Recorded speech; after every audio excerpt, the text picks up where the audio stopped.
Hey everybody, it's Stephanie Old World Gamer along with Mr. Six Sev Cyrus, and welcome back to another episode of the Retro Indie Pixels Podcast.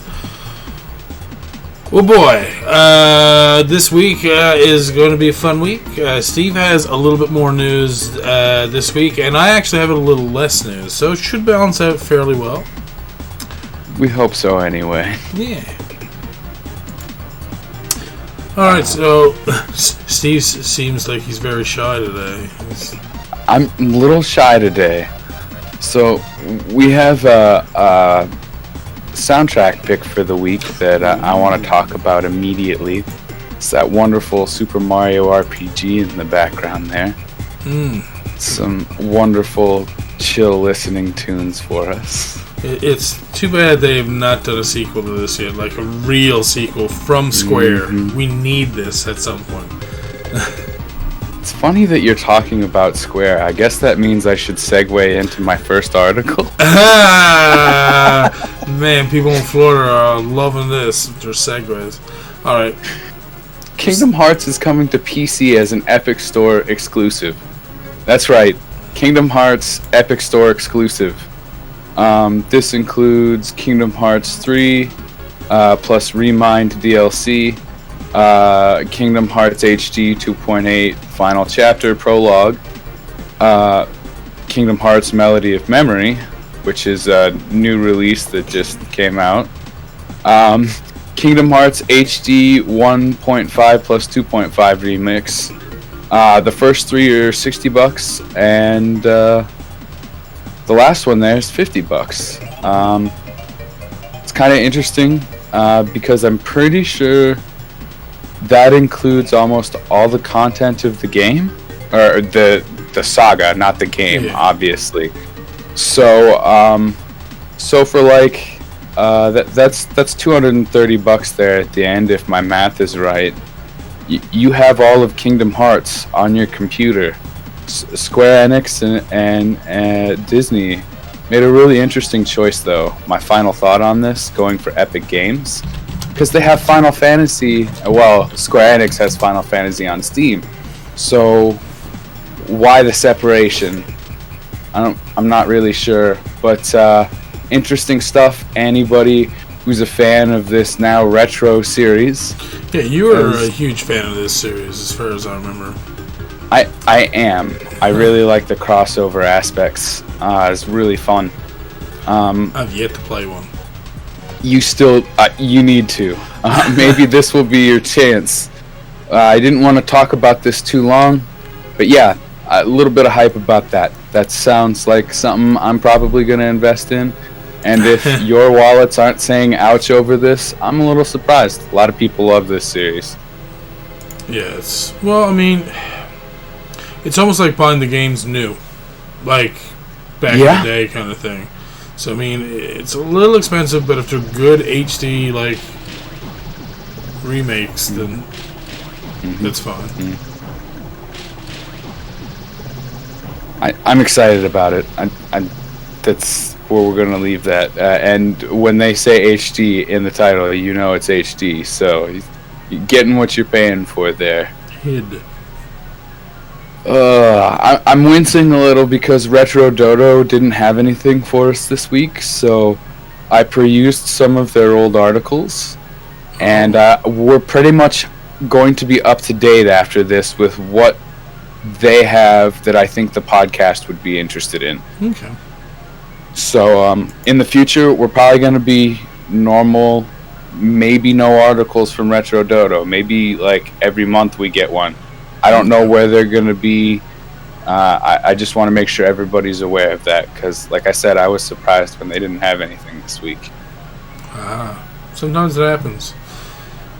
We have a very short Best of Steam this week as well, so don't feel bad. I don't feel too bad. We're going to talk about the Analogue Pocket because it can play your Game Boy cartridges and dock to your TV. The Analogue Pocket has been finally revealed, and we may have talked about later versions of this. We've also talked about other Game Boy products on the cast from here recently, So we're not going to cover too much of the expansive article here, but it's for Game Boy games. I mean, the Analogue Pocket. It's very much just for Game Boy games. It seems to have a left and right button, but it's basically just your modernized Game Boy. It really is. And I want to like get these out there to people because I had a lot of fun on handheld consoles like this. And when you see them well done like that, yeah, it's very I just want thin. them all. It's a little bit bigger, like, other than the slot that holds the cartridge, like, the front-facing part is a little bit bigger than the cartridge itself. But we've covered analog stuff before on the podcast, and some people are kind of about it and stuff, but, I mean, like, there was a big issue with one of their NES consoles that it worked great and looked great, but the thing is, if you move the console at all, like, it was very easy to disrupt the game contact with the console, and so that was an issue. But I mean, it's been a while since we actually looked at any of their consoles and stuff, so perhaps they might have updated some of their stuff and made it a little bit better. Let's hope so, because Analog's a pretty promising company. I mean, I wouldn't include them in our credits otherwise, you know. On the other hand, we can, if we're going to talk about this a little like that, should you really be tipping your Game Boy upside down or anything while you're playing it? Hopefully, you know, its weight should hold it in this system the way it looks like. But I feel like just by the design of it, it better be holding that in there, because if it's not, there's very little of that cartridge that's actually held in there. Yeah, now that you mentioned that is something I'm seeing there too. And I'm starting to wonder why their decision is something like that. You would think that you would say, there's like, what, maybe a quarter of an inch or an eighth of an inch of the game actually placed into the slot, and that's it. Now, unless it's a snug fit... That's what I'm thinking. We can't see this if this is a snug fit or not. If it's a snug fit, I don't care. This is a great product.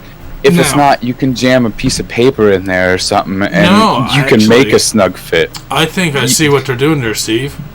What's that? Okay, you see the back there where it's showing the Tetris game? Look at the shoulders. Oh, I thought that was a shoulder button, but no, that's probably... a little two spots on the sides where you press in to actually release the cartridge. I bet you the cartridge snaps in there. Because the Game Boy did not come standard with a left and right button. When I said that was a little out of place. And now that we've discussed that makes a lot of sense. I would hope that's what it is. I mean, you could be right. It could be a left and right button. But I'm hoping that those are... Let's see. Does it say anything about that? I'm going to take a look here. Wow. So, 3 things from the article here. It's a $200 product.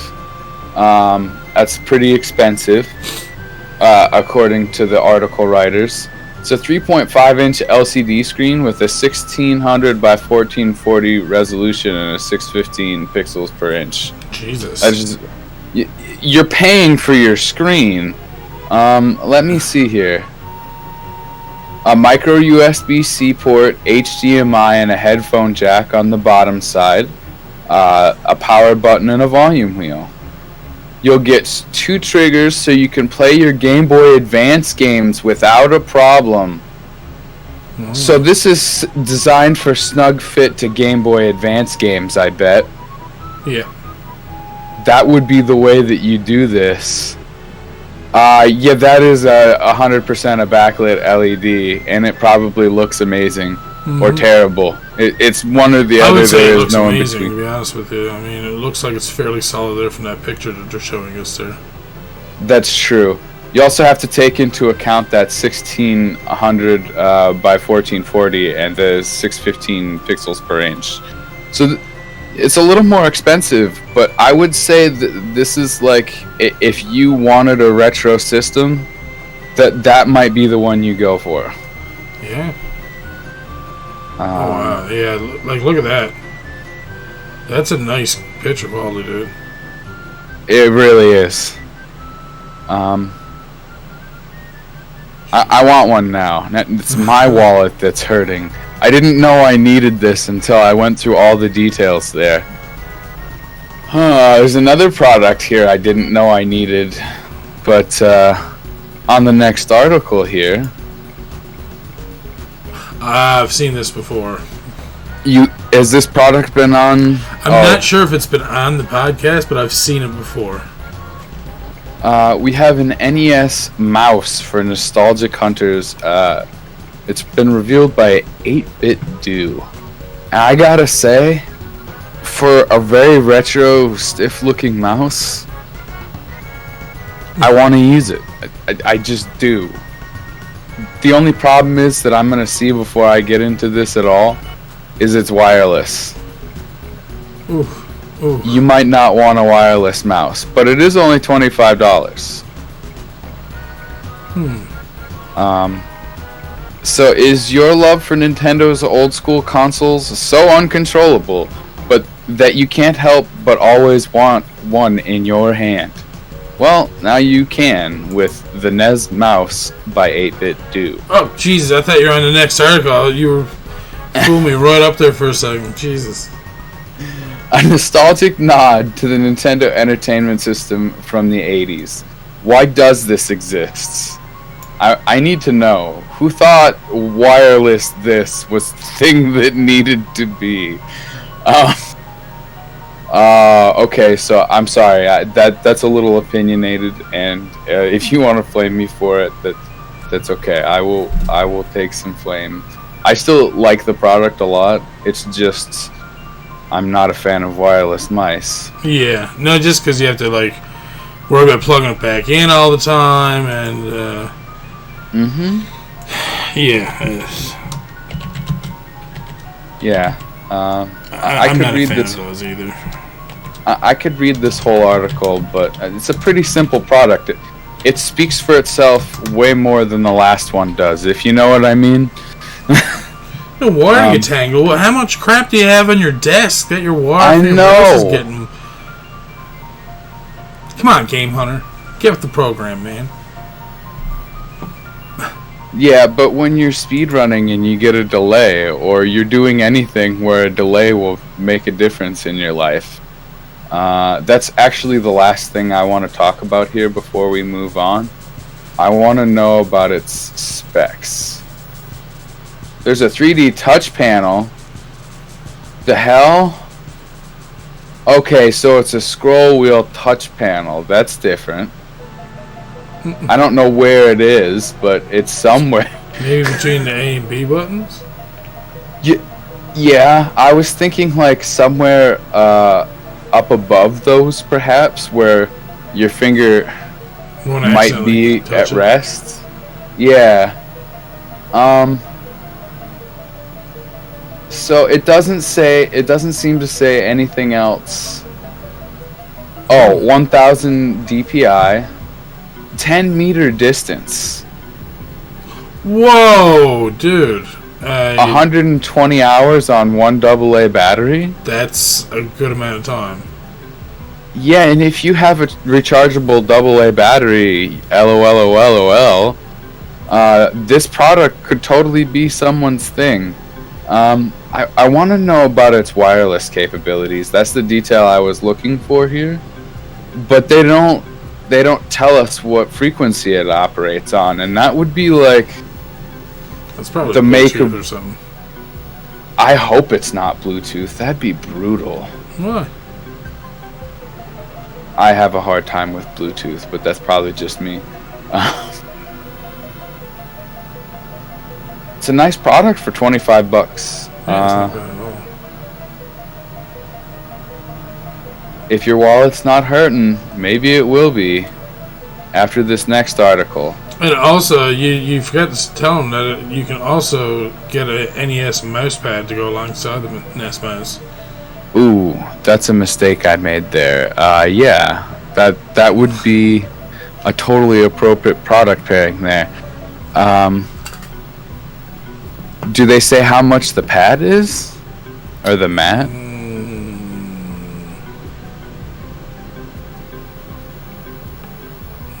gamers, no static scroll wheel, which may put off creatives, but it's no, they don't say anything about it. No. I didn't think so.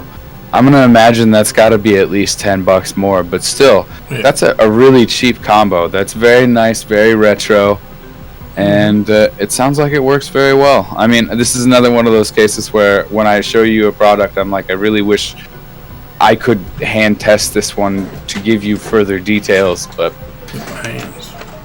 Quiet you. Hello, Kitsune. Welcome to the podcast. He got right up in my ear. I'm sorry. That's okay. We're gonna move on to my next article, actually. I want to talk about a product a little more in depth here. We're actually gonna read up a whole article this time just because it's so different and it's pretty in depth. Super Retro Champ Handheld plays your old SNES and Sega cartridges. And just before we even get into the article, it's beautiful just the way that all goes together. Like the Sega cartridges go into the bottom and the SNES cartridges go in the top, and the system doesn't look too big. It's got a little stand there, and it has controllers. So that's all the detail that we can get from the pictures. Let's go ahead and read this article. Who designed this? What is this monster? When Sega and Nintendo get together and gangbang a console, apparently. Jesus. The Super Retro Champ is yet another handheld come out of CES this year. I don't know what CES is. How dare you? I'm sorry, and although it's not as strong as the newly revealed Alienware handheld, which... Yes, Alienware revealed a handheld. That's not going to be covered on this podcast, as far as I know. But it's going to get covered, rest assured. It's certainly interesting for those of us that have still kept hold of our beloved SNES and Sega Genesis cartridges. Who has cartridges without the system? True that. Well, if you leave it at grandmother's, give them to me. Yes. Retro gaming experts known as My Arcade revealed its latest portable gaming console named the Super Retro Champ. A large, bulky handheld designed to bring life back to your old Super Nintendo and Sega Genesis cartridges. My Arcade certainly don't make the best retro handhelds on the market. Wow. Article writer alert that very critical opinions. It's definitely an innovative product. People who are going to say it's bulky can't appreciate that it's trying to run two systems at the same time. Yeah, really. And it's a portable system, not just like something you hook up to your TV. Exactly. Anyone can just throw an emulator on a Raspberry Pi and hook it into a screen and be like, ta-da, handheld. But like being able to like not emulate and actually using real cartridges, that's a little bit more. It's a little bit more, exactly. It's nice. So I got to be wary of the article writer there. That's a pretty critical opinion. It's got a large 7-inch display that's surrounded by a black border with buttons, speakers, and ports. It's a very large handheld, some would say too large. The technology behind it also needs to house 2 old-school cartridges, which we know isn't small. There you go. I was very worried about that sentence for a second there. So it has A, B, X, Y buttons on the right, along with your start select, a speaker grill, and a light to indicate if player 2 has connected their controller. That's kind of cool. Mm-hmm. So the fact that it's a portable thing and it has a 7-inch screen, they want you 2-player connectivity. They want you to play 2-player. And they don't want you to be like me and Stefan, but like shoulder to shoulder, like pushing the other guy's head out of the way, trying to see the game. Like, that's not a bad thing, considering when we look at, like, say, the Switch and the Switch Lite's screen. I'm gonna hold up mine for a second there. You kind of have some problems there. Apparently the D-pad looks durable. There's a reset button. Apparently there's controller lights on both sides. That's, what is it, like emulating Joy-Cons? No, I think so. It's to let you know that, like, okay, because they look like they're wireless controllers, so to let you know that each one is actually connected to the system, right? Yep, that makes sense. There it is. We're not fans of having speaker grills at the front, as sometimes your hand gets in the way. There's a kickstand. They clearly want you to play with your controller. There's 2 cartridge ports. There's shoulder buttons. The volume buttons are on the back here. Controller slots.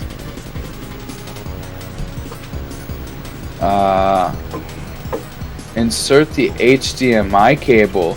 So you could plug this into a TV? Yeah. And yeah, those are actual legit controller ports. So you could have physical wired controllers instead of their controller set there. They give you a lot of options with this thing here. Let's see here. What a better way to play your favorite SNES games on the go with a friend. The article writer goes on to say, I can't SNES and Sega Genesis games. This thing is amazing. That's what makes this handheld so great. It's not just a portable handheld, it's a portable console. But you'll need to remember your controllers when leaving your pad. What? Oh, yeah, wording. Just like the Nintendo Switch, it can go into dock mode. Oh my goodness, this thing is amazing. I'm sorry, I said that before, but whoever designed this saw what the Switch was, and they wanted to give retro players that feel without being the Switch. Where are we in the article here? I wanted to look back up at the pictures there for a second. Inside of the Retro Champ, there's a large 3000 mAh plus battery. It's the biggest battery we've talked about so far here on the podcast.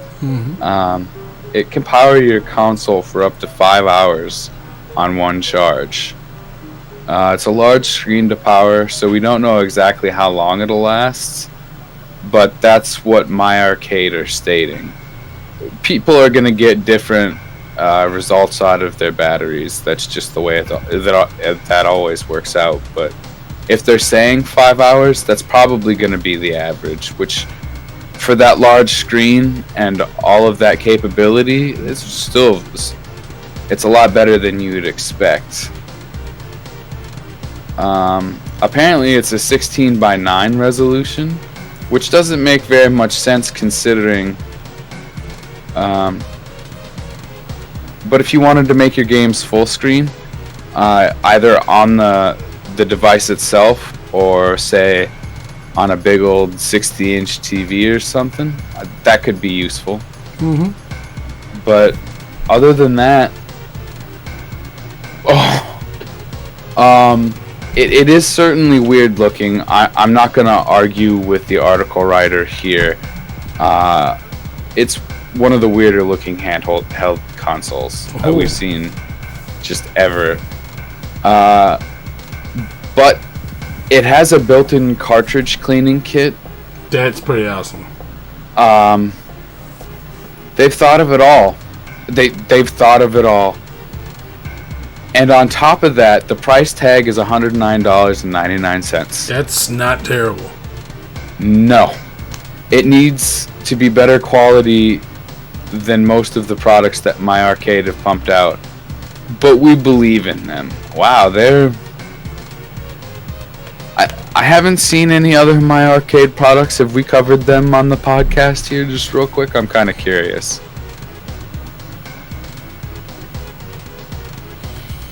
I don't think they've been covered. What's that? My Arcade. I don't think so off the top of my head. No, I could be wrong. We've covered a lot of shit over the past year and a half. It doesn't sound familiar. That's all I'm gonna say. So maybe I need to do some digging into that, and we can talk more about that on another date. So there's some cons here. There's no memory card slot, no onboard memory, and no USB port. So no ROMs, unless you had the Genesis or SNES ROM cartridges. What are those called again? The EverDrives? The EverDrives. If you had the EverDrives, you don't have a problem, but then you got to put in a bit more money. My only question is, well, actually, it's not even a question. You can get the new Sega Genesis EverDrive that also allows you to play Sega Master System on this system, and it also allows you to play Sega CD on this system. What? Yeah, the new EverDrive for Sega Genesis that you can get now plays Sega Master System, Sega Genesis, Sega CD. So basically, this is like for someone who wants a ghetto way to stream from console to do, say, speedruns or something. This is not that big. This is the console to go with your EverDrives. Wow, this is amazing. I really like this product. You may find out in the future that I come back and talk to you about this from personal experience, because that price tag is not high, and it offers way more functionality than it has the right to. That article is fun. So now, if your wallet doesn't hurt after that article, I think I'm gonna make that joke mostly with Retro Dodo stuff here, especially when we're gonna go into another Nintendo 64 handheld. We covered one that was really portable and like really sleek. But this one, if you take a look at the accompanying video, we don't want to listen to him talking, no. It's built kind of like a Game Boy Advance SP. So you have your cartridge functionality, it pops there in the back and clicks in, and yeah, it's basically like a big old bulky SP, and it looks really good. The gameplay that they're showing there, it's like what you'd expect. So right off the bat, I'm like, dang it, I didn't want to show another N64 handheld, because the one that we showed, the only problem it had was that it was a little careless in cartridge holding. Yeah, no, this is... I don't have words. Like, just looking at it and imagining portability on N64, that it's portable, but it's also safely portable. That thing's a little bulky for that. But for hardcore Nintendo gamers, I'm talking about the N64 console, if you're wondering. Nothing is as exciting as the notion of a Nintendo 64 handheld. It remains the holy grail of the world's best retro handhelds, the epitome of gaming nostalgia, and the one console that people wish that they could hold in their own hands. Playing some of the best N64 games that we had in our childhoods or early gaming life can be a real problem in today's modern world of 4K televisions and high-res computer monitors. The Nintendo 64 just wasn't meant to be played on a 60-inch screen. And while you can buy upscalers to boost the output resolution, you just can't recreate those cutting-edge graphics that were so incredible back in the day. There have been many variations of the Nintendo 64 handheld over the years, with quite a few of our favorite RetroPie handhelds, like the Game Boy 1-Up, emulating some of our favorite titles. The trouble is, and one that we come across all too often, is that it's hard to get N64 emulation right. There are so many buttons to map out. You often get a drop in frame rate when making digital copies of games, and the end product often leaves you angry and betrayed more than anything else. Oh, what's that, Stefan? The reason why the N64 is hard to emulate has nothing to do with the buttons. I'm just going to say that right here, right now. Think about a PlayStation. A lot of buttons. Yep. As much or more. So, I don't know what the fuck they're getting on with there. The biggest issue that a lot of people tend to have with emulating N64 properly is that it's in a weird fucking resolution. I'm pretty sure everything... Now, don't quote me on this, because I might be just pulling numbers out of my asshole here, but 8-bit, 16-bit, that kind of stuff was all 144p. And then, for some reason, N64 was, in between a certain, resolution stage. And so they went, 240p, but then the next wave was, 480p, so they were kind of, somewhere in the middle, and it was weird. And so, when you're using capture devices, you'll find that there's a lot of issues trying to capture N64 properly, and it's because of this resolution issue that it has. So I think a lot of the issues is that they're trying to create, these ROMs and stuff to work on hardware that's not emulating the right resolution properly. You know what I mean? So, I think it's having... see, 320 by 240 up to 640 by 480. So, I mean, it's doubled, obviously, but then, like I said, for NES and SNES, it was 144. And 2 times 144 is 288, not 240. So, you see where I'm going with how it just went to a weird resolution.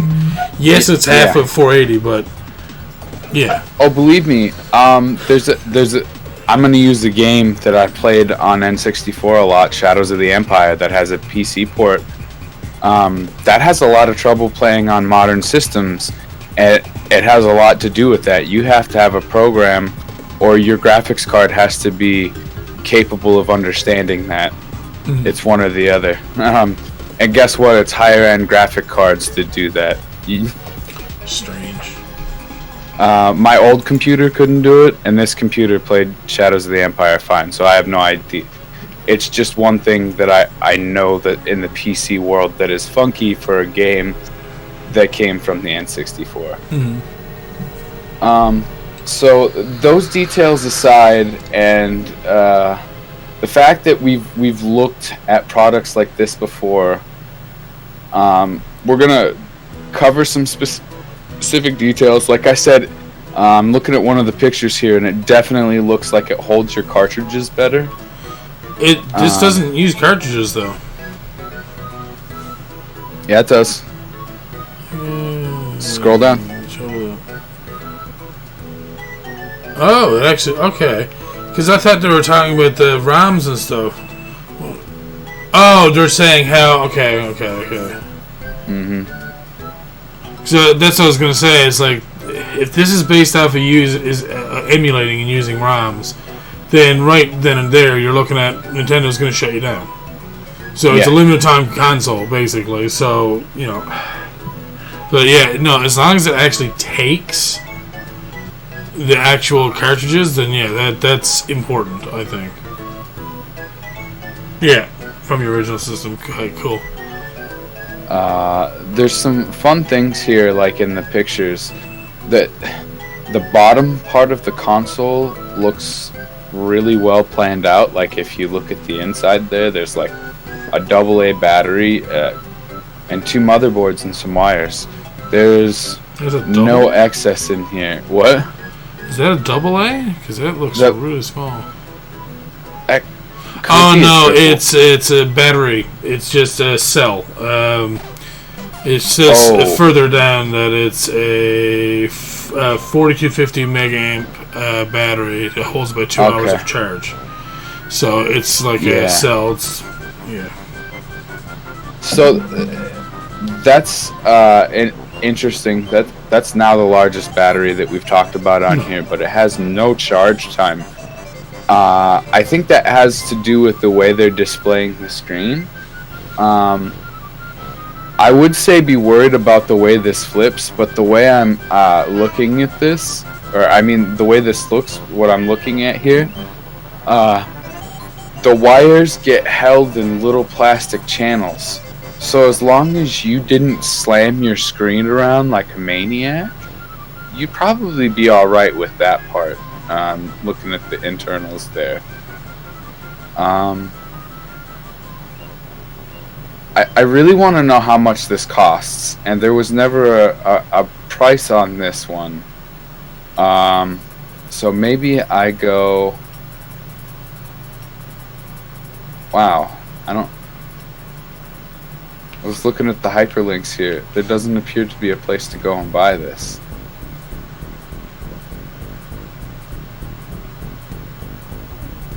I'm a little disappointed. So this product exists, but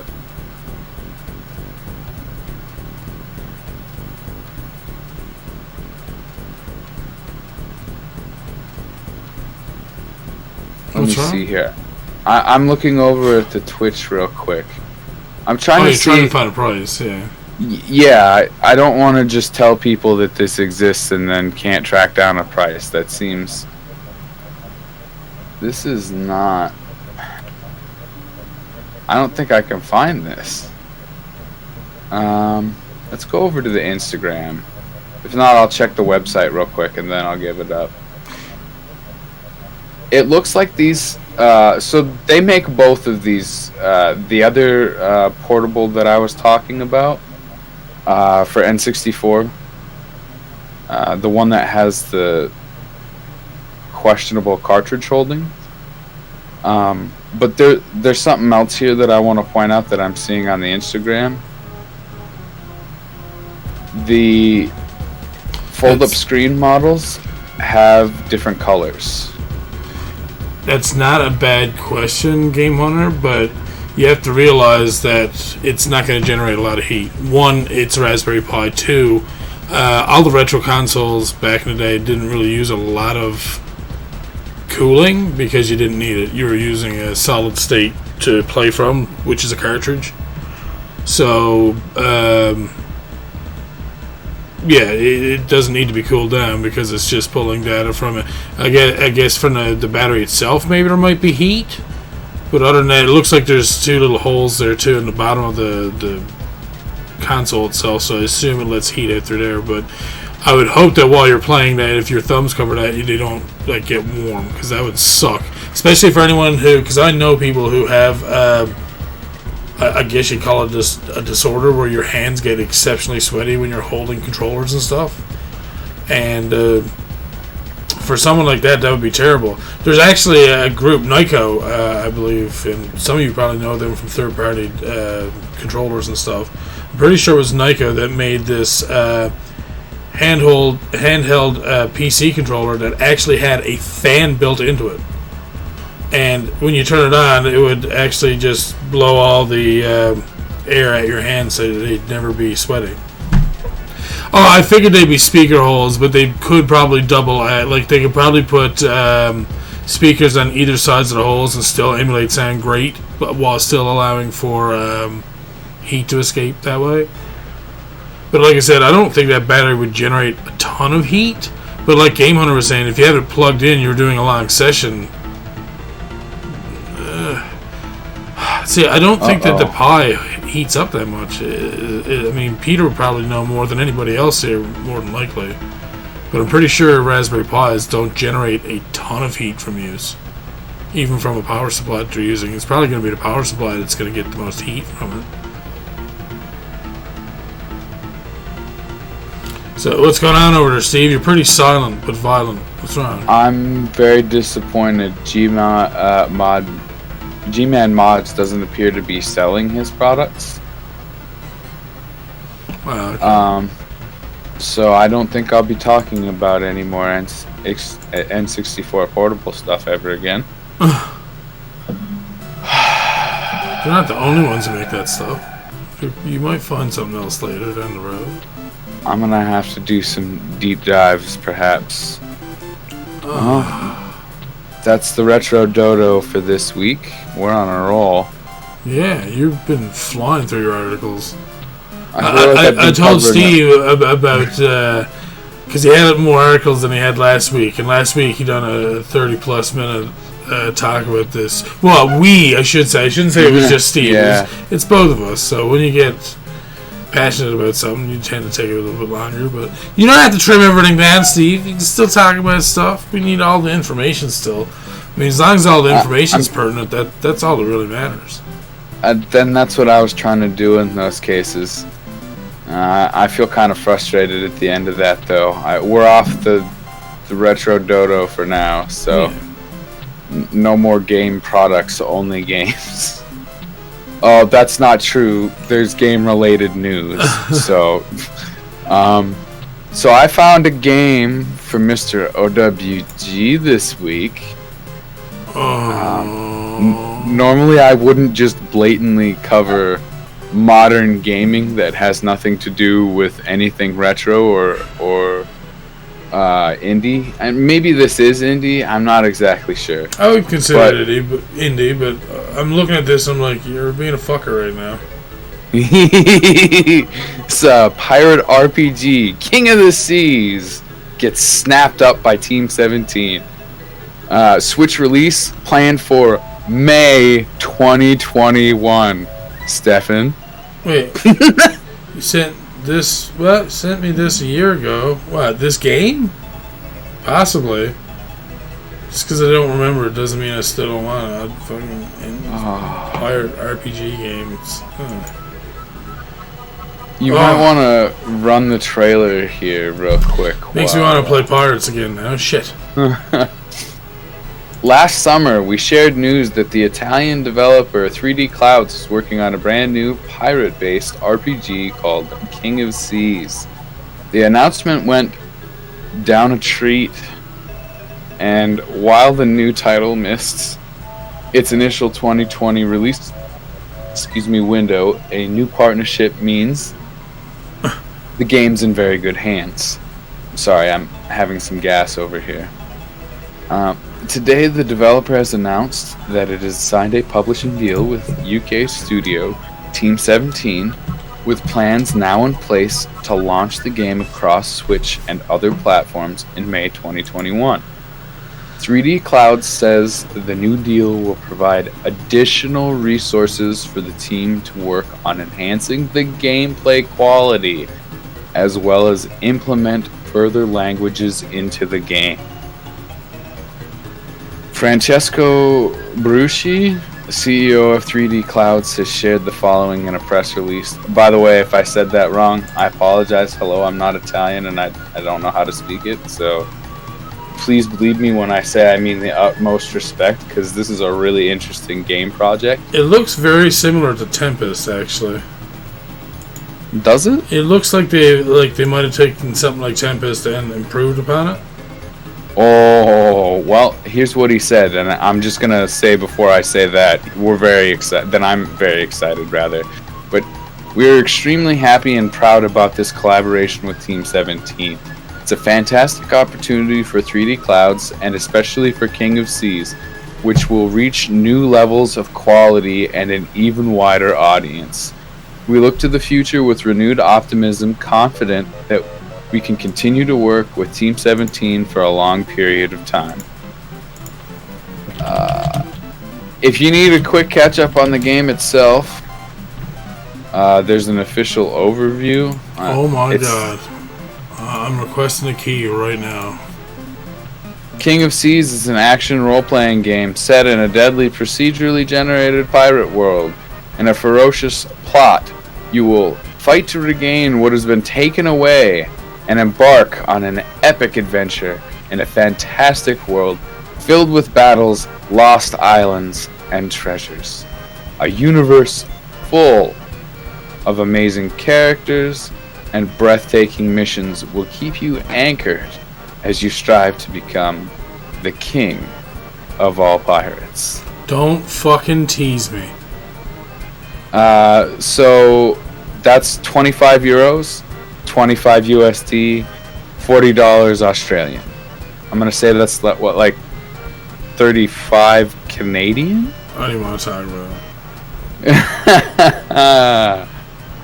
I'm hoping Team 17 will remember me and be like, oh hey, let's throw them this game again. I'm like, yes, you guys still love me, I love you too. And if they don't, amazing. I won't be surprised. If this is half the game it looks to be, I'm very excited. Needs more pirate games, mostly for the O-dubs, but I mean, if I can play it with them, all the better. I mean, hey, you can play Tempest with me. Me and Chester used to play it all the time. It's a fun game, too. And now there's new DLC for Tempest as well, so you can actually go ashore and do so. Oh, yeah. Yeah, and then what was that one that they released for Xbox that everyone was playing? Sea of Thieves. That didn't look as fun, but at the same time it does. I don't know. See, I'm very wary about like certain types of graphics, and understandable. Yeah. Mm-hmm. Speaking of being wary of graphics, I'm gonna cover the Nintendo download for America and the is it EU or listed as Europe here? For America and Europe. It just so happened to come out today, and well, I mean, everybody knows about the Super Mario World, Super Mario 3D World and Bowser's Fury stuff. Couldn't help but mention that apparently there's a bunch of releases, and I'm just gonna start like throwing out names of games here because there's a big old list. Peter just left. He's got to play the fucking game. Oh my god, that is out. Left the chat. Jesus. Figures. So number one crosswords. #drive. Aground. Arcade Archives Ninja Kazan. Yeah, I don't know what that one is either, Kitsune. Asterix and Obelix XXL3, the Crystal Minehair. Azure Lane Crosswave, Binary Star Infinity, Brutal Rage, Escape First, Fallen Legion Revenants, Final Sword Definitive Edition, Galgun Returns, Half Past Fate, Romantic Distancing, Halloween Forever, Healer's Quests, Joker Poker, Video Poker, Negative, The Way of the Shinobi, Romance of the Three Kingdoms, 14, Diplomacy and Strategy Expansion Pack Bundle, Speedway Bundle, Stock and Truck, Steamroll, Summer Catchers, The Flower Collectors, Tri-6 Infinite, Alter Goodness 2. There are also activities, but I don't know. Those are for My Nintendo rewards, I guess. I'm not after those. So if you are, there's a pounce on this kittenish keepsake. A new My Nintendo reward is coming. Cat lovers and Mario fans alike will want to get their paws on the adorable Cat Mario keychain, which also features Cat Peach, Cat Toad, and Cat Luigi on the strap. Redeem your My Nintendo Platinum points and meow your friends with this cat-tastic My Nintendo reward. Brave adventurers discover demo points. Explore a new world as you fight for survival with your customized team of heroes and Bravely Default 2 game. Strikingly... Wait, that's not an activity. Oh, no, it is. Adventurers who download the latest Bravely Default 2 game demo in the eShop by February 26th will now earn 100 My Nintendo Platinum points by default. Yeah, what can I buy with that? Like nothing? Like a fucking hair? Probably. A golden opportunity. For a limited time, you can earn up to 600 My Nintendo Gold points. Twice the normal amount when you purchase select digital games through Nintendo eShop, Nintendo.com, where available, or participating retailers.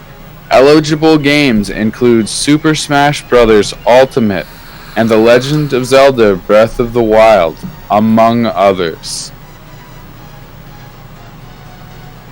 So, everybody in the US, there's a bunch of games there that I mentioned off. I got two somebodies in chat on this list, so a little bit proud of that one.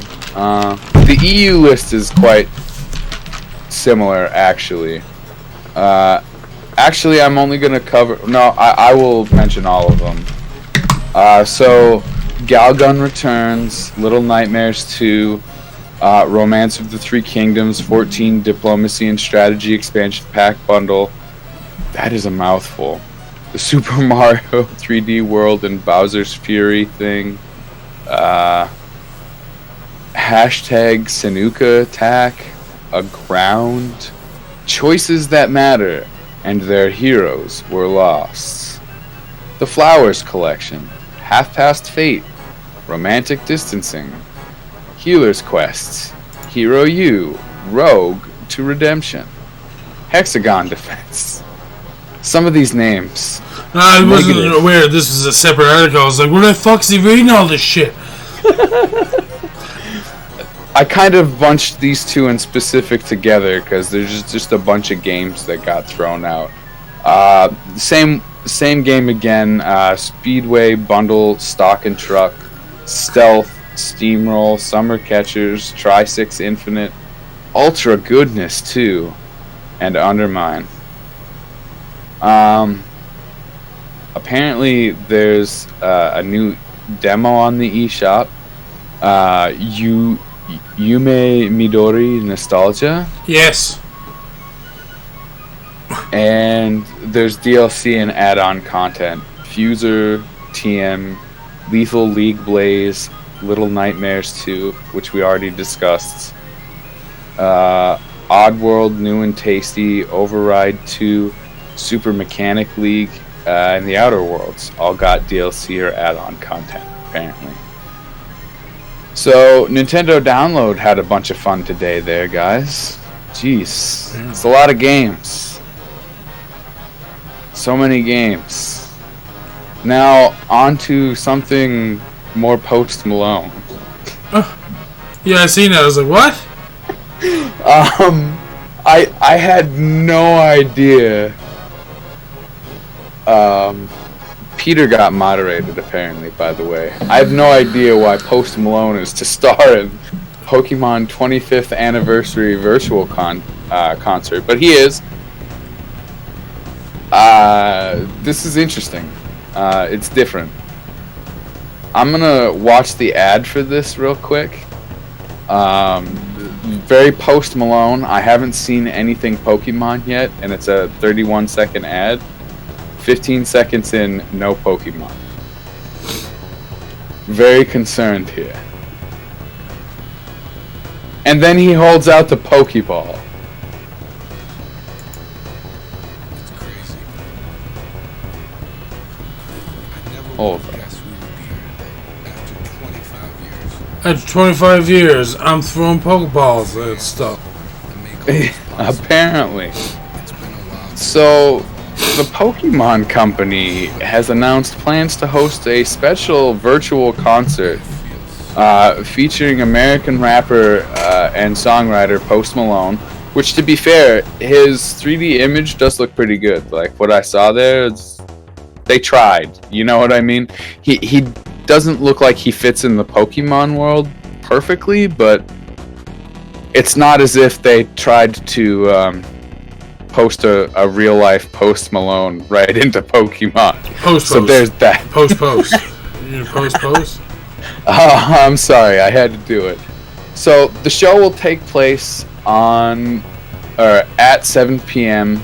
Eastern Time on February 27th, also known as Pokemon Day, thanks to the release of original games Pokemon Red and Green taking place on that day back in 1996. The trailer above teases a virtual version of Post Malone, presumably showcasing how he'll look during the concert. Taking place on Saturday, February 27th, better known as Pokemon Day, the event will be an online party, not just for Pokemon fans, but for all music fans around the world. What? It'll also serve as the launch activation for the franchise's year-long P25 music program. The Pokemon Company International has teamed up with Universal Music Group to bring this concert and more music surprises to life throughout 2021 as part of P25 Music.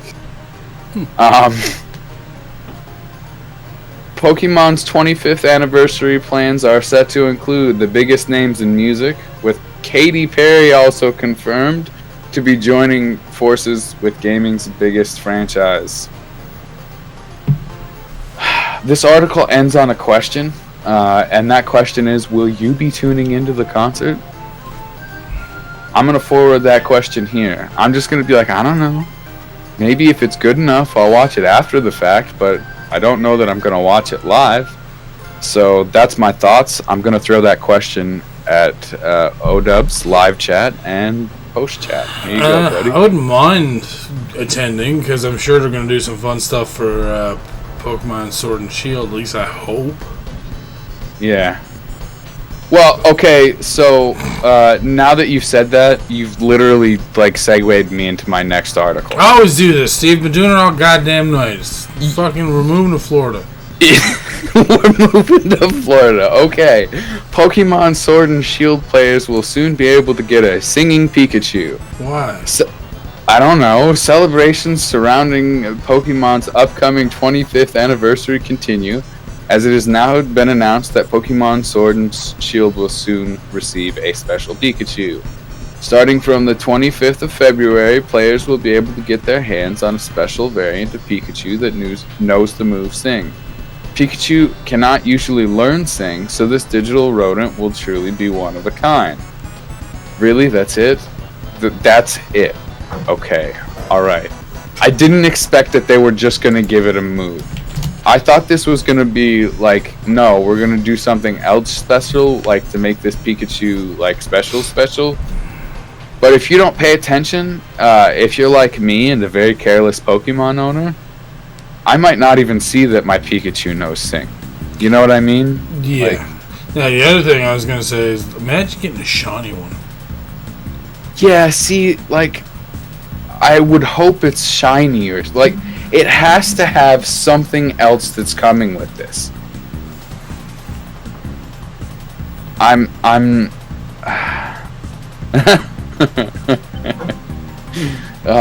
sorry, I read chat there and it really threw a confused me off even further, because you get a light ball with it apparently. It's just an item that boosts attack and special attack. For Pikachu's It's only for Pikachu, yeah. So yeah, no, I don't know. That's not they could have done better. Okay, that's all I'm gonna say about that. And yes, that's harsh, and yes, that can be like criticized in and of itself. But I think that's how we're gonna leave off there, because Ash ketchup. Exactly. Oh, come on, Jeremy. Stop trying to fucking put a dampener on all this. Fuck, man. What did Pokemon ever do to you? He's just salty because he doesn't have a shiny in Pokemon Sword and Shield, dude. That's all. He was trying to get one earlier with me. That's not podcast related, but you guys didn't even include me. Fuck you guys. You were at work, I thought. Yeah, alright, whatever. You know what? Fine. I hope your wallet cries. Where to pre-order the Mario Red and Blue Edition Nintendo Switch? No, I already want the fucking Animal Crossing one. I'm not gonna get it, so Nintendo kiss my ass. Alongside the release of Super Mario 3D World plus Bowser's Fury, Nintendo has announced a new edition of the Switch to launch on 12th February 2021. Tonight at midnight. As you can see above, the Nintendo Switch Mario Red and Blue Editions sports a two-tone color scheme, reminiscent of the mascot's plumber. Oh goodness, signature work close. Hiccups, please. Contained in this brand new Switch bundle. Oh, come on. Fucking stop putting out variants in fucking consoles. You're pissing me off. I just want all of them. God. We all want all of them. No, all the standard gubbins. Oh, you got money for a Switch? Oh, we got no special ones now. You can have a regular one. You want a regular one? Yeah, I guess I have no choice. Oh, did you buy one after? Yeah, I did. Oh, well, here's the Animal Crossing ones out again. Fuck you, Nintendo. And why? Digi just dropped a Stardew Valley version of the Switch on me that I was like, no, I deserve this. Are you being serious? All the standard gubbins. Yeah. And a couple of extras too. In addition to a red Switch and dock, plus a pair of red Joy-Con with blue straps. Well, the straps are red and white with a little yellow button. What? Yes, they are. And a blue Joy-Con grip. You'll also get a Mario Red and Blue Edition carrying case with a little yellow zipper. There's two of them, actually. This looks like a Switch Lite console to me. Except for, well, the case looks like a Lite console. That's weird. Yeah. It comes with a screen protector as well, which is really nice. I don't want to get a third-party screen protector. I want Nintendo screen protectors. The design looks pretty nice. I have to say I agree with the article writer here. It's the first time the regular Switch itself, not just the dock, has been available in anything other than boring black. If this new livery proves to be even half as popular as the Special Edition Animal Crossing New Horizons Switch, these will likely disappear off the shelves fast. To help you avoid disappointment, you should find the new Mario Switch as irresistible as what?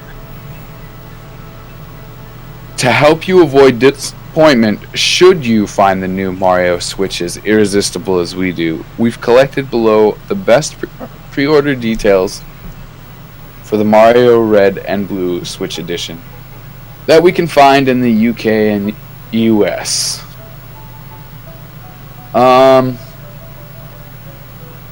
So the official Europe Nintendo store says 330 euros. Amazon Europe says 300 euros. Wait, why are there three different price? Oh my gosh! There's a deluxe edition was the 330. Comes with Odyssey and a ton of extra stuff. Like, are those amiibos coming with it too? Oh my goodness! Of course, let's go have a look at it and see what I'm not getting. That's a poster, and like fucking what? How many games? 3D World and Bowser's Fury. Hold on now. Oh, okay. 3D World, Bowser's Fury. Then what are these things? And two. Wow. Okay, now this one's even worse, Steve. It comes with fucking different buttons to go on your analog sticks and a controller, a thing for your Joy-Con to go in, so it's a steer. I'm fucking. Well, here in the U.S., we get none of that so far.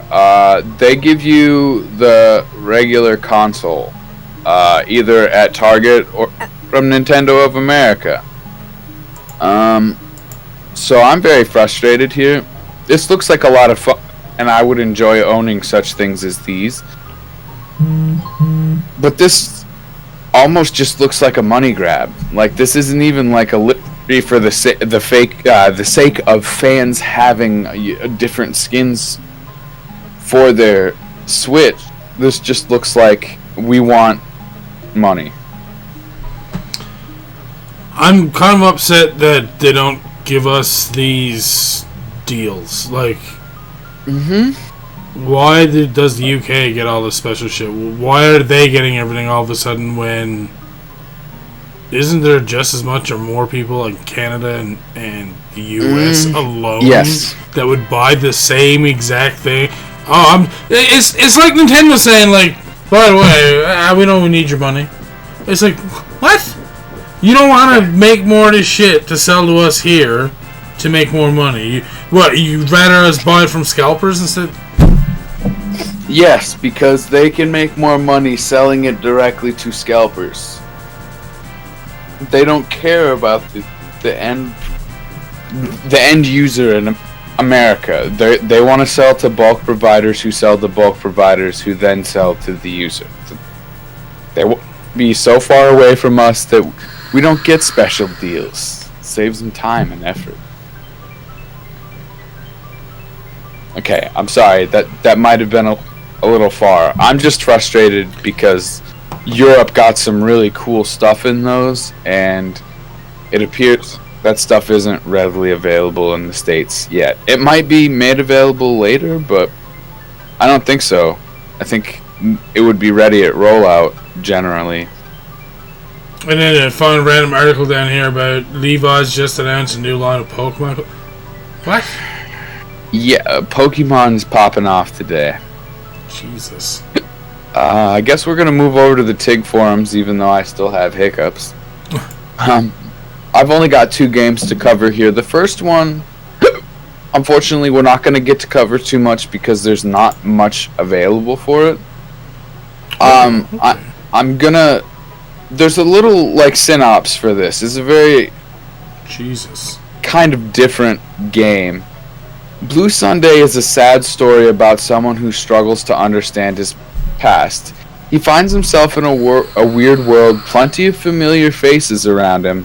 A silent despair will take you away from the real world. Don't die, get out, and remember. Blue Sunday is a top-down pixel art game about dementia. I like the art style. It's very interesting. And just the concept is so different. Get out and remember. I really like the way that's phrased there. This really wants to help people understand dementia, I guess. Which is why I was like I said, fun and different. Unique. Yes, it's a bit of kind of negative aspect as far as like a silent despair taking you away from the real world, but like I say fun because it's definitely not what you'd expect from a video game. Not for like those story aspects. Got to make sure that's absolutely clear. I'm gonna keep finding little weird games like this where maybe we don't get too much detail. I mean, hopefully those pictures were enough for O-dubs to make it. At least it's we're talking about how people are indie developers are developing their games and what type of games they're developing. So I mean, even little bits. At least we get to peer into their game and see where they're going with it, even if it's a slight amount through screenshots and such. So. Or just a little synopsis and what they describe of it here. like I said, normally I wouldn't go for that, but when they're talking about a game about dementia, yeah. it's got to be like mentioned at least. Maybe we cover this again. Maybe not. I don't expect more from this, but definitely look for games based around mental and physical illnesses and other kinds of concepts that aren't touched on in games in the future. I want to play it. I actually wanted to play it. That's part of the reason why I brought it. Well, I mean, you can go play it for free on itch.io, so I mean... Thank you for saying that. I did forget to mention it. I got another game over here on TigSource this time that I'm really happy to be showing. There's not a lot to talk about, but they've shown us some very, very large voxel pictures. Some very, very large. If you go down to the bottom of that page, you can see that you can scroll them left to right.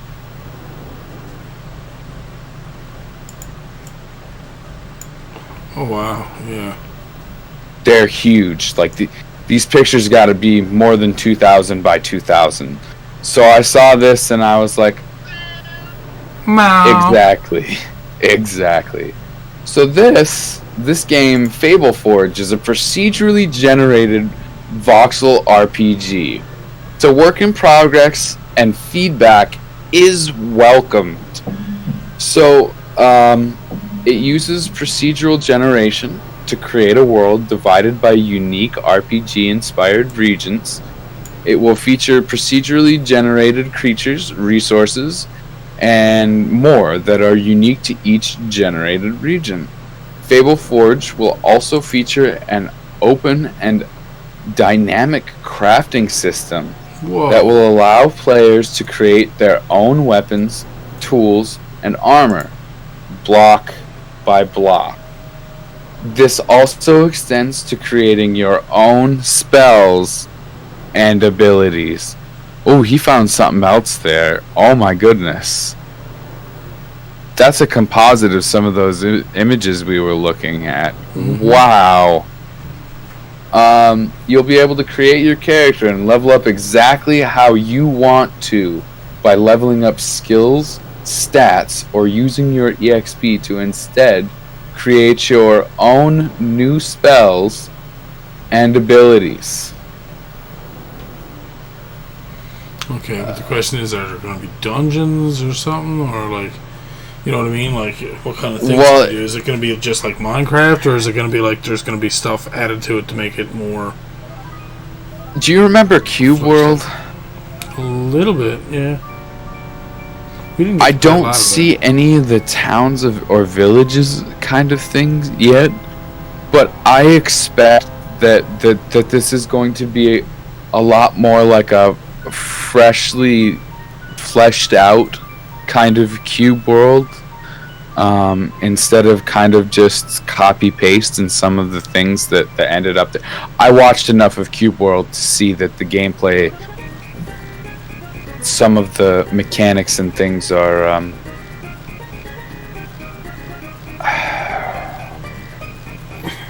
not complex. I don't want to say something that's overly negative, but they want a rapidly repeatable experience. So there's very much like less thought into some of the details we're talking about here, like being able to create your own spells and abilities. Let's see here. If you want to know more, it's got a website. I'm gonna link this one in chat.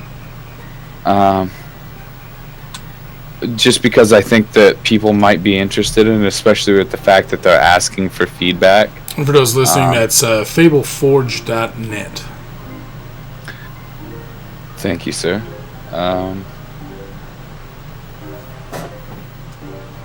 Yeah, I think that's everything I want to cover about this one. This one, it could have a lot of promise. That's why I'm very excited about the concept. Yep, no, I can see what you mean. And that brings us around to my pick of the week, which I'm probably 10, 15 minutes, maybe 20, 25-ish quicker to this than I'd like. But it's the flow I'm on today, so I had a hard time having a spotlight pick for this week. And while I was looking around, I'd noticed that Java Edition 1.17 had come out. And I was like, oh, I'm sorry, no, the development has started and they're looking at release dates. It's set to release in mid-2021. But I wanted to talk about like Minecraft in general before I get into like why we're looking at this 1.17. The game just keeps updating. You'd think that this game would be over and done with, but they're adding new blocks, new world generation stuff. I mean, let's just go down through the list of some of these things. For example, right at the top, there's this thing called Amethyst Bud, which grows from budding amethyst. And I'm like, is this Minecraft or modded Minecraft? This is why I wanted to talk about this, because right off the bat, it's like, what game are we talking about? That Amethyst Bud turns into amethyst clusters, which is the final mature stage. But then there's amethyst blocks, so they added a new tree, azaleas. I guess copper has been in for a while,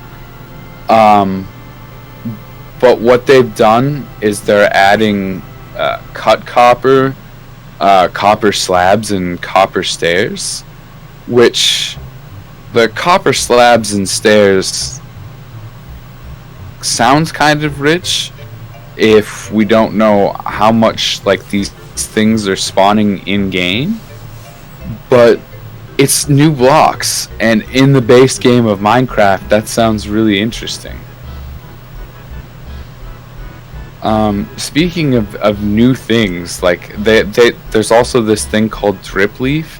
It allows an entity to stay on it for 1.5 seconds or 30 ticks before the entity will fall through. The tilt happens in 3 stages: unstable, partial, and full. These can be seen in the F3 debug menu, and all the stages are solid except the full stage, which is when the player falls through. When nobody is standing on it, it's set to none stage, which makes sense. The tilt can be prevented by powering it with redstone. They've thought about some of these things really in depth. For example, like other leaves, they want you to hit it with shears.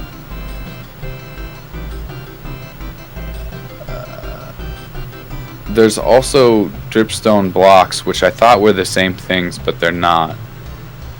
So glow item frame, which I don't know why we needed glowing item frames, but that's an interesting addition. Glowing lichen, which is this in the nether? Like what is going on here?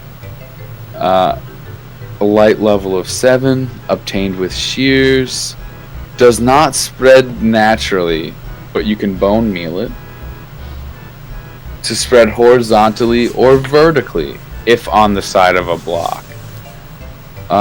It spreads up to 4 spaces and can be waterlogged. You see, I didn't get to know what I wanted to know there. It doesn't tell me if it's from the nether or not. So hanging roots are a decorative block that you might have seen in modded Minecraft before. Now in regular Minecraft. Same thing with the lightning rod. I bet that was in some kind of modded at some point. But apparently now, does this have anything to do with power generation though, this lightning rod? it can produce a redstone signal with a strength of 15. So technically, yes. Moss blocks and carpet, pointed dripstone, powdered snow. They don't have an image for it, so I'm not sure. Oh wait, it's really white. Of course it would be, but no, on this background it's hard to see. It's just a variant of snow that you can sink into. Okay. Yeah, see, I could talk to you about all of this stuff, but there's a couple of things like the axolotl. There's a bucket for him, and as someone who played modded Minecraft for things specifically like having extra inventory space, they're adding a bundle. 2 string and 6 rabbit hide. It can store other items except for shulker boxes. It can only hold 1 stack of items. Wait. Okay, so I'm sorry, I gotta read this line specifically again. Can only hold a stack of items, but is able to hold different types of items inside of it. I'm not sure what that means. Yeah, items with smaller stacks, such as ender pearls, take up more room in a bundle, and non-stacking items take up the whole bundle. We're not seeing the interface, so of course I'm confused. But rules aside, more inventory space in base Minecraft. There's glowberries, which will restore 2 haunches of food. Glow ink sack, spyglass. There's so many things. I can't cover all of this.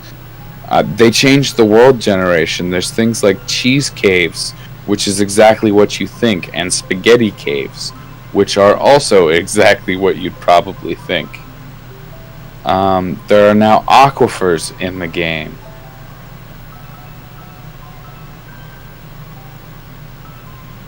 I don't want to say it's a completely new game because it's not, but there's a lot going on in that update that they're planning to add to the game. And that's why I felt like it would be a good game to cover this week. There's so much going on there. For a game that's as old as Minecraft is, to be getting an update that almost makes it feel like a new game. That's crazy. Is there any of the information there that you were interested in talking about any further there? I'm just looking through everything myself. Yeah, there's so much. You guys should go check it out yourselves. I can't read you everything, but I did want to give you a rundown of some of that stuff, because like I said, it almost sounds like a new game, or like it's actually going to be like a modded version. What? You can take cold damage now. You can freeze to death. You can also be skewered by a falling stalactite now. Or, or impaled by a stalagmite if you fall on one. Yikes. Peter's telling us about Bedrock is selling well and it has plenty of DLC. See, I don't know many Bedrock players, so it's interesting to hear stuff like that for sure.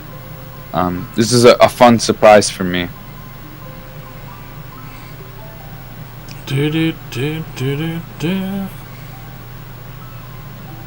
I think that's it for my news. I could cover more here, but so much Minecraft stuff. So much.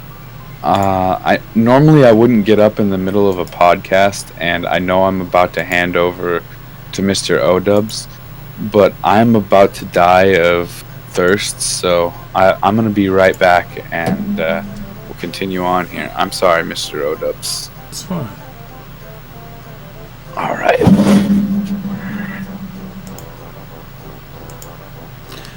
No, the more natural thing would be to, I don't know, get yourself a nice big jug so you can have water next to you the entire time.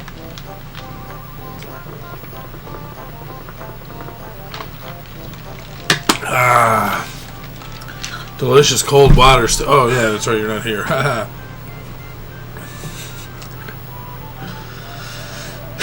Alright. Just don't want to freeze the phone. Okay. Peter and his puns. Alright, well, it didn't take Steve long, but I was just telling the audience that you might want to take a...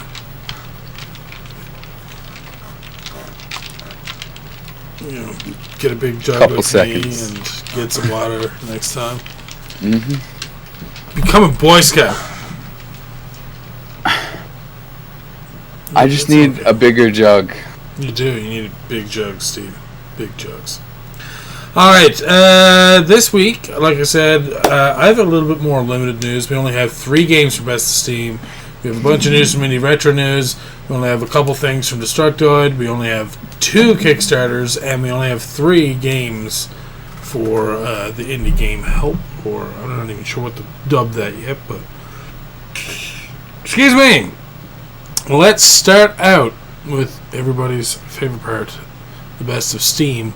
Starting with a game called Despot's Game. Ooh, it's published by Tiny Build, so you know it's probably going to be pretty good. I assume Steve must be looking up the... I am right now. Despot's Game is a roguelike tactics with turbocharged battles. Build a team and sacrifice the heck out of them to rush through enemies and other players. It's coming out in 2021. It's developed by Confa Games. It's an RPG strategy, adventure, roguelike, tactical. Let's watch that trailer. Watching it. Oh, whoa. Whoa. That is not what I expected. Sacrifice the heck out of them. Okay. Alright.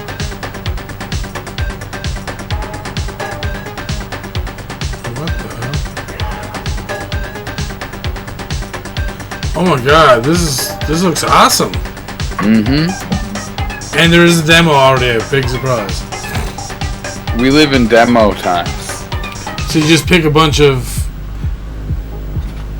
humans, give them a bunch of classes, and make them fight against other people and other classes? That's what it looks like. Oh my god. Very much an arena. Holy crap.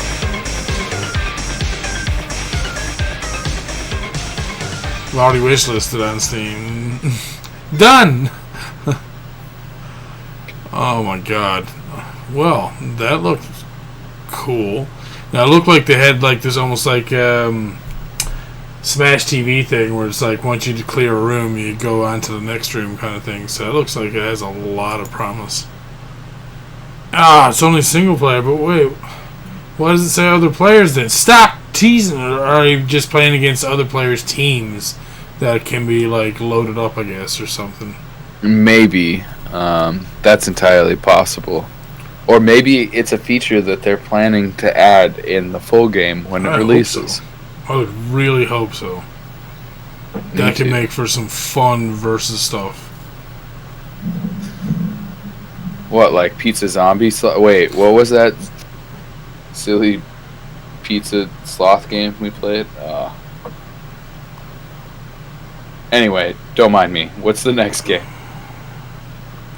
Gee, I'm reading Peter's dry-ass puns and enjoying them. Our next game is called The Longest Road on Earth. This is going to be a game I think Mr. Steve might be interested in. I'm going to pause that trailer because it's trying to jump ahead on me. Stop. Just wait.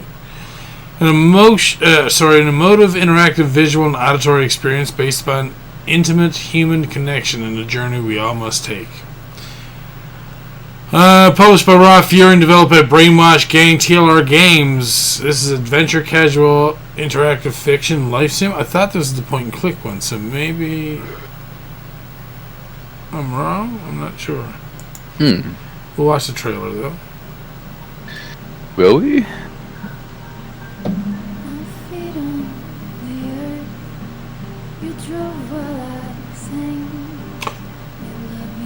I want to point out this is a very anthro game. Also, it seems to be monochrome. And I'm pretty sure I covered this once before.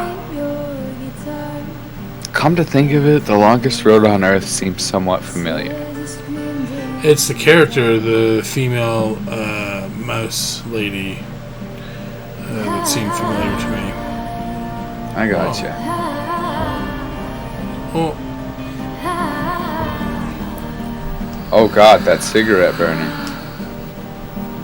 It's like death happening right before my very eyes. Okay, for being monochrome, this is absolutely beautiful. Yeah, it is. Yeah, I'm 100% sure I've covered this once before. Well, it's still not out yet, so... But it looks fantastic. I like that as well, the monochrome look. Oh, we actually have 3 trailers here for it. I don't mind watching. Oh, wait, that's... Jesus. Oh, this is just one of the songs. Oh. So, let's see. Okay, the third one is an actual trailer. Oh, no. It's... So they must have hired a decent composer because it sounds like it's all... Like, well, obviously new music, but they actually have someone singing in the background and stuff too. So that, I say background. You know what I'm saying? Jesus. It's not often that you get indie games that actually have somebody singing in the music. So there we go. That's what I was trying to get out. Jesus. I will add that to my wish list, indeed. Done. Yeah, it looks very interesting. And yeah, okay. An original, intimate soundtrack with themes and lyrics that seek the serenity and simplicity of what is known by all of us. Feelings, emotions, situations, perceptions that aren't extraordinary, yet define us as human beings, our stories, and how we share our lives with each other. Each ticket to ride on the longest road on Earth includes a soundtrack, so you can take the experience with you on your journey. Oh. So if you get the game, they're going to give you the soundtrack. That's kind of nice. Yeah, why not? I don't know why a lot of companies try to make the soundtrack cost. I mean, I understand the composer puts time into it and stuff, but shouldn't that cost be included in your price? You know what I mean? Yeah. So, like, if anything, just give the OST to us regardless, because a lot of times we enjoy the music that, that's given to us. So. Exactly. Well, in digital copy games, we should probably just get that anyway. We should get a copy that we can just, like, put on our whatever device, Exactly. Alright, we have our last game here for the Best of Steam this week. Our short Best of Steam. Oh, pause. It's called Oddventure. You might enjoy this one as well, Six. Oddventure is a lore-rich, turn-based, crazy RPG set in a cursed fairy tale world. Fight your inner demons and reach for the spark of hope and stare directly into the abyss. This is developed and published by infamous Rabbit. It's an indie adventure RPG pixel graphics fantasy game. There is a demo, and the little bit I've seen of it reminded me a lot of Earthbound. It looks Earthbound. So, can we watch it? Let's watch it. I'm excited. Oh, this looks amazing.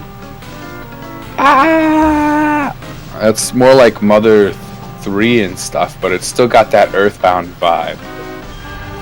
I'm sorry, I'm a nerd. With Pokemon? Oh no, that's your party, okay. Oh, it's somebody in a rabbit suit. I was wondering what the hell was going on there for a second. Mr. Rabbit. That is so weird.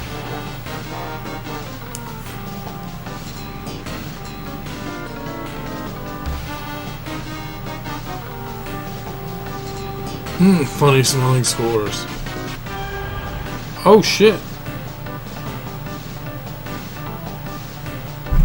Kickstarter in March. Oh, I guess we're gonna have to feature these guys in March. We'll hit the wish list there with that one. That looks like a fun little game. I want.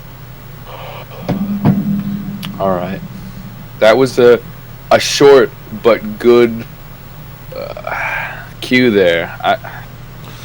So, Oddventure is a JRPG about the misadventures of Charlie, a nihilistic and rebellious teenage girl with anger issues and social awkwardness.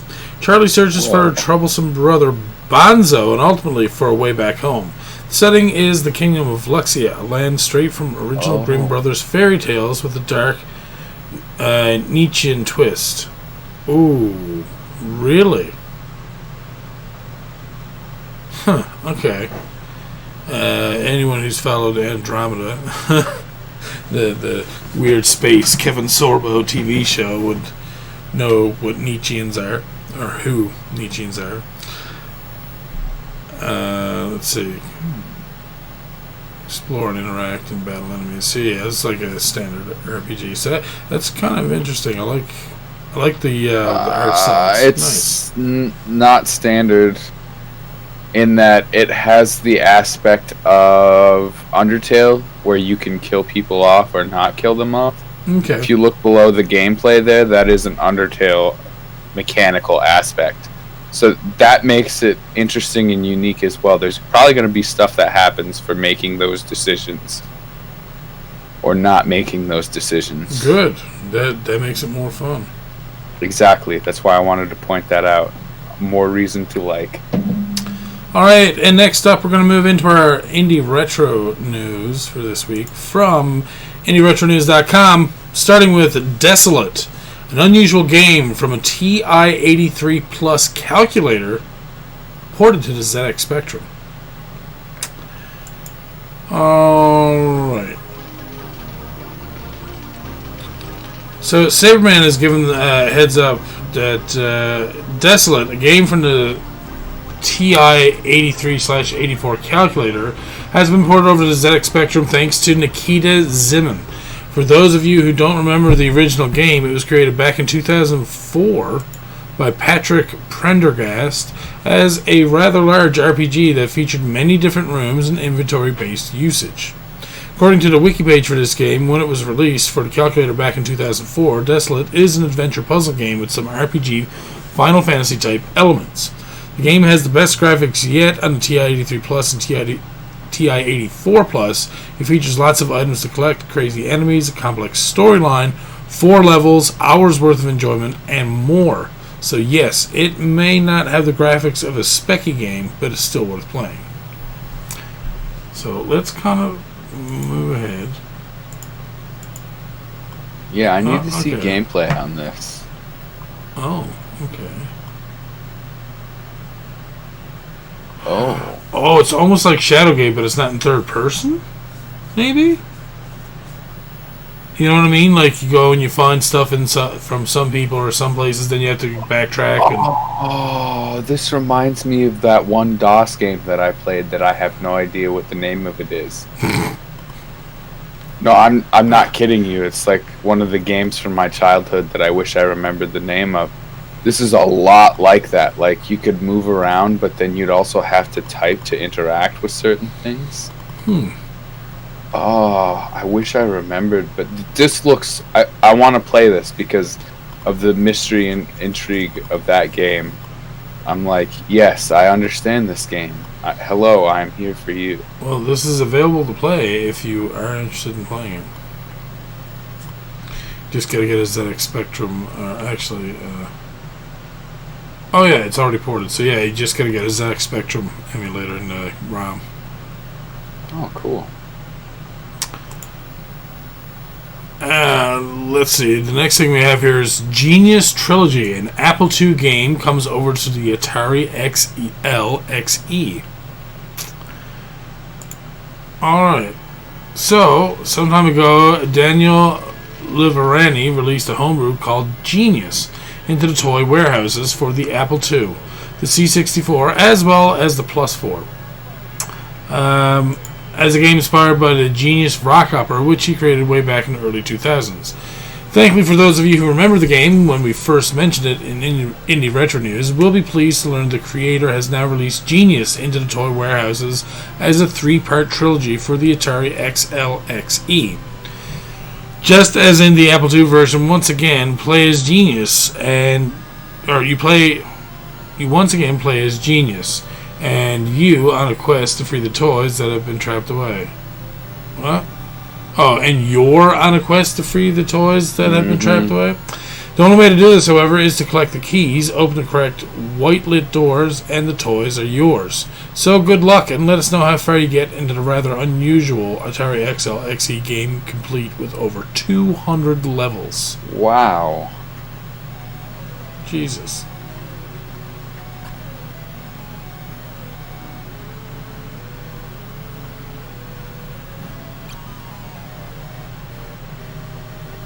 That was strange. Also, really not what you expect from the ZX, it looks like. Not that that's a bad thing, because it's an interesting game in its own right, for sure. It's not ZX Spectrum, this is for the Atari XL XE. Oh, I'm sorry, the Atari? Yeah. Alright, is this right for the Atari then? My bad. I'm not sure. Oh shit! He just got blown up. Because I have some XL XE games. I just haven't played them because I obviously don't have an Atari XL XE. But it's the Atari home computer console. You know, kind of like how they have an Amiga and stuff like that. Mm-hmm. And yeah, so it's similar kind of thing to that. Right, I got you. So for anyone who is listening to the podcast, it's white on black. One screen things, but you're like collecting items and trying not to get hit by bombs? Yeah, I don't... And it looks like it's the same screen over and over again? No, it seems like you can only use certain keys for certain doors. And also, it looks like you can fly. Yeah, I guess. Yeah, certain keys for certain doors. Okay. Oh, that was a spike right there. No, it wasn't. How did he die the first time? Was it that monster? No, there was a bomb. That was a bomb. Yeah. Oh. Okay. And now you got the juice. Alright. Alright. The enemy dies and the round is over. Yeah, it's not a particularly hard game, but I mean, if you got some time to spend. Yeah, that's a good way to wrap up thoughts on that one. Ooh. This one looks fun. Another Atari XL XE game. Vaults of Nhyrmeth. A work in progress Atari XL XE dungeon crawler gets a demo. This looks fun. I love these old school dungeon crawlers. I don't know why I'm a nerd for it, but before you get into the article, I just want to say, doesn't it look a little crisper than what we were just looking at there? Yeah, but now I mean, if these are just going to be images, then I don't really blame it either for being a bit better. Okay, that's fair. Do as much. It's just that's to load an image, right? Alright, so we haven't featured many Atari XL XE crawlers this year, even though we have featured a number of Atari games. So to change all that, here's a new dungeon crawling demo from CLTH that's available to download via Atari Age. It's Vaults of Nhyrmeth, a brand new Atari XL XE release that was originally meant as a Christmas gift, whereby you must traverse deep underground caverns, find items, and fight strange beasts. If you love dungeon crawlers such as Dungeon Master and want to play a fresh new experience on your Atari XL XE, then look no further than Vaults of Nhyrmeth. Sure, it's just a demo, but it features cliché fantasy plot, one level, and several enemy types, inventory, stats, and an auto-mapping system. Save options, sound, and finally a 48K Atari with floppy or emulation is required. Auto mapping.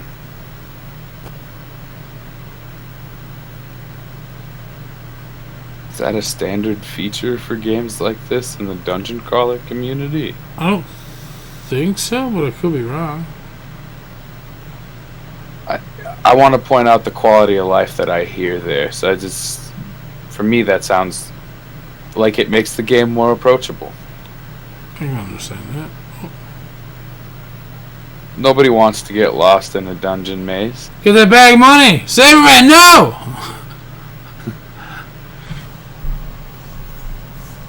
Have we seen any enemies in this video yet? Not yet. I'm gonna try and skip ahead of it. Kind of curious if there's like any animation at all. Spider. Uh-oh.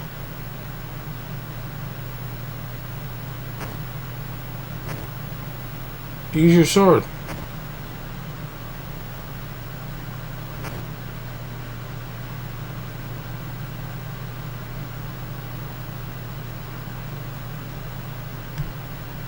Man, that spider keeps trapping him. I know. I was really hoping we get to see some stuff. It doesn't even look like the player is picking up items.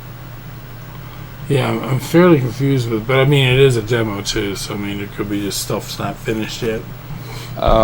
Could be missing tutorial aspects. That could be a part of the demo.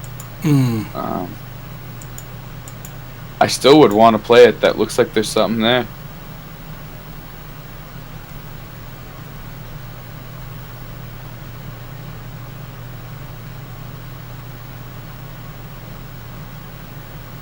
Oh, okay, you can go to the map. Alright, that's cool. Oh, wow. It shows your stats and stuff there, too. What level you're at. That's a nice menu system. Not bad at all for a game that old, that, you know, running on something that old, so. And it is available for download, but like I said, it's just a demo for now, so. Let's hope the project gets finished. Yeah, I would say it will. And our next game is for the Commodore Amiga. A new Commodore Amiga platformer is coming from NEESO Games. Looks really nice. Let's play. Ooh. Right. Amiga Bill said to me the other day with a chuckle that yesterday's news is old news already. And yes, when it comes to the Amiga mentions throughout this year so far, I completely agree with him. Well, anyway, here's a new game which looks like it could be good fun when it gets an eventual release on the Commodore Amiga. It's NEESO Games' upcoming platformer, which is being developed using Iraq's Scorpion engine. Ooh, this looks solid. I like the color stuff so far. Though we currently don't have a name for the new game, and we'll update the article when we find out, but from the video above, or linked here, sent to us by Per-Ola, this is a charming little platformer that will feature lovely background detail, smooth scrolling, coin collection, different enemies, and multiple areas. The only thing we hope will change is the music, as it's a little repetitive. The game has been tested working on machines from Amiga 500, 1 megabit, to expanded Amiga 4000. Of course, the game results more enjoyable on accelerated machines.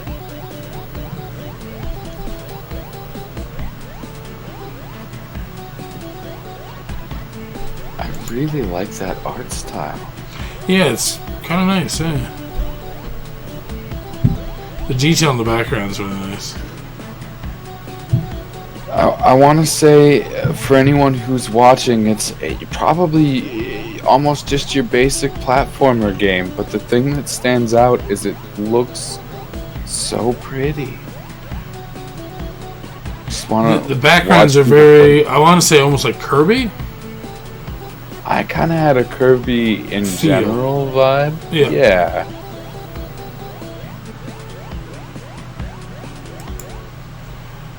Alright, so there's not too much more to say about that. It's very much just a basic jumping, platforming game. Collecting coins. Enemies don't look too difficult, but I mean, again, it's only a starting demo as well, so... the character is like a little round white dude with a couple of hairs on top of his head. He's got like black pants with like a green waistband. But yeah, hopefully they get an update on it when it's a little bit more difficult. Maybe a boss fight if there's any bosses in the game. That'd be cool. Yeah, something.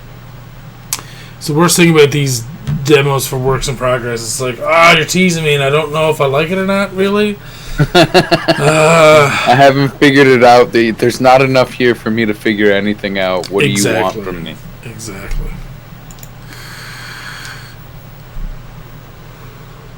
So an arcade classic, Rit and Tam is getting an Amstrad CPC remake. Oh, this is only 32 seconds long. We got tons of time to watch that. No. An early morning news story for all you fine Amstrad owners, as we've recently been trawling the CPC wiki forums and can now confirm the arcade classic of Rodland is getting an Amstrad remake overhaul called Rit and Tam. Although this game was already released for old systems such as the Amstrad, Amiga, Atari ST, that's the one I have. I have the Atari ST games, that XLXE, my bad. Commodore 64, Game Boy, NES, and ZX Spectrum. This version will be more in line with the arcade original from 1990. Wait, Rodland? Rit and Tam. I don't remember any of that for NES unless it was on the Famicom. In Rodland, you play as two fairies called Tam and Rit, whose mission is to rescue their Moo enemies, who are disposed of. What? Whose mission is to rescue their Moo enemy? I think something is missing there. Enemies who are disposed of by grabbing them with a stick and flipping them from side to side to inflict damage. Collect power-ups dropped by the enemies and pick up flowers for extra points. Although many would say the Amiga version was the best port, this version will be remade with code by Redbox, graphics converted from the arcade, Atari ST, and Amiga, music converted from the Atari ST, and code using ZX Zero Compressor by Elner Saukas. Alright. Just before we move on from this, or before you say anything else, it does look like there was a release on the Famicom. Okay, that makes more sense. It may have been on the NES as well, but it's hard for me to tell for exactly because it's being called Play Rodland, or it's being called Rodland. Yeah, featuring that's Rit and Tam. Yes, that's the original game. It's called Rodland, but yeah, no, it's being listed here as Rodland featuring Rit and Tam. So I don't know. It's what I found. Pretty sure it's a Famicom game though, if it's for the quote-unquote makes NES. sense. But that was a very it's like that video is not even worth talking about really. It literally just here's your load screen, here's the title screen. That's it. I'm just like, no! I need more. Stop doing this to me. It's teasing too much. Alright, we still have a few more here. The next one's called Game Shot, a darts game coming to your Amiga from Wayne Ashworth. Now, that's something that you don't see too often, are dart games. Which I can understand, depends if you like darts or not. It's a big thing here in Newfoundland, apparently. Like, people make teams and they actually have, like, seasons of darts. I'm not even kidding. Alright then. Steve's face does not look impressed at all. Darts are really popular for a lot of people. I've played darts. Now, if this was the 90s and I was alone with a computer and that was the only game available, I'd play it. I'm sorry, I gotta frame it like, I'm sorry. I don't hate darts. It's just, why darts video game? Well, definitely I different. guess, yeah. I mean, it's not hard to go and play darts. It's not an expensive game to pick up for real life. But anyways, we feature many games on indie retro news, from platformers to shooters, and from adventure games to puzzlers. But one particular... Hey, this guy's talking at the same time he's doing his demo, so no, that's muted. One particular genre we don't feature very much of, and that's sports-based games. Well, Wayne Ashworth certainly has you covered, as at some point after the release of Scourge of the Underkind, he will be releasing his work-in-progress game of Game Shot, a brand new darts game coming to an Amiga near you in the near future. My bad, that was a very big yawn. Maybe if it was VR. Oh, VR, now that's different, yeah, a VR game would be fun. But I bet you it would be very angering as well, because I'm sure they'd never get down like how hard you're actually throwing the dart, where you're aiming from, like compared to like where you're standing. Like you could be just like looking straight down and be like, okay, that's not where I meant to go. That sounds like it could be worse than the Wii. Possibly. Wayne Ashworth, is he? Wow, he's just still going, like, on your game modes. Dude, come on, man. Like, seriously, he's fucking, like, 2 minutes on game modes. Wayne Ashworth has had a real tough time of it lately, and the story behind his latest creation tells a small part of it.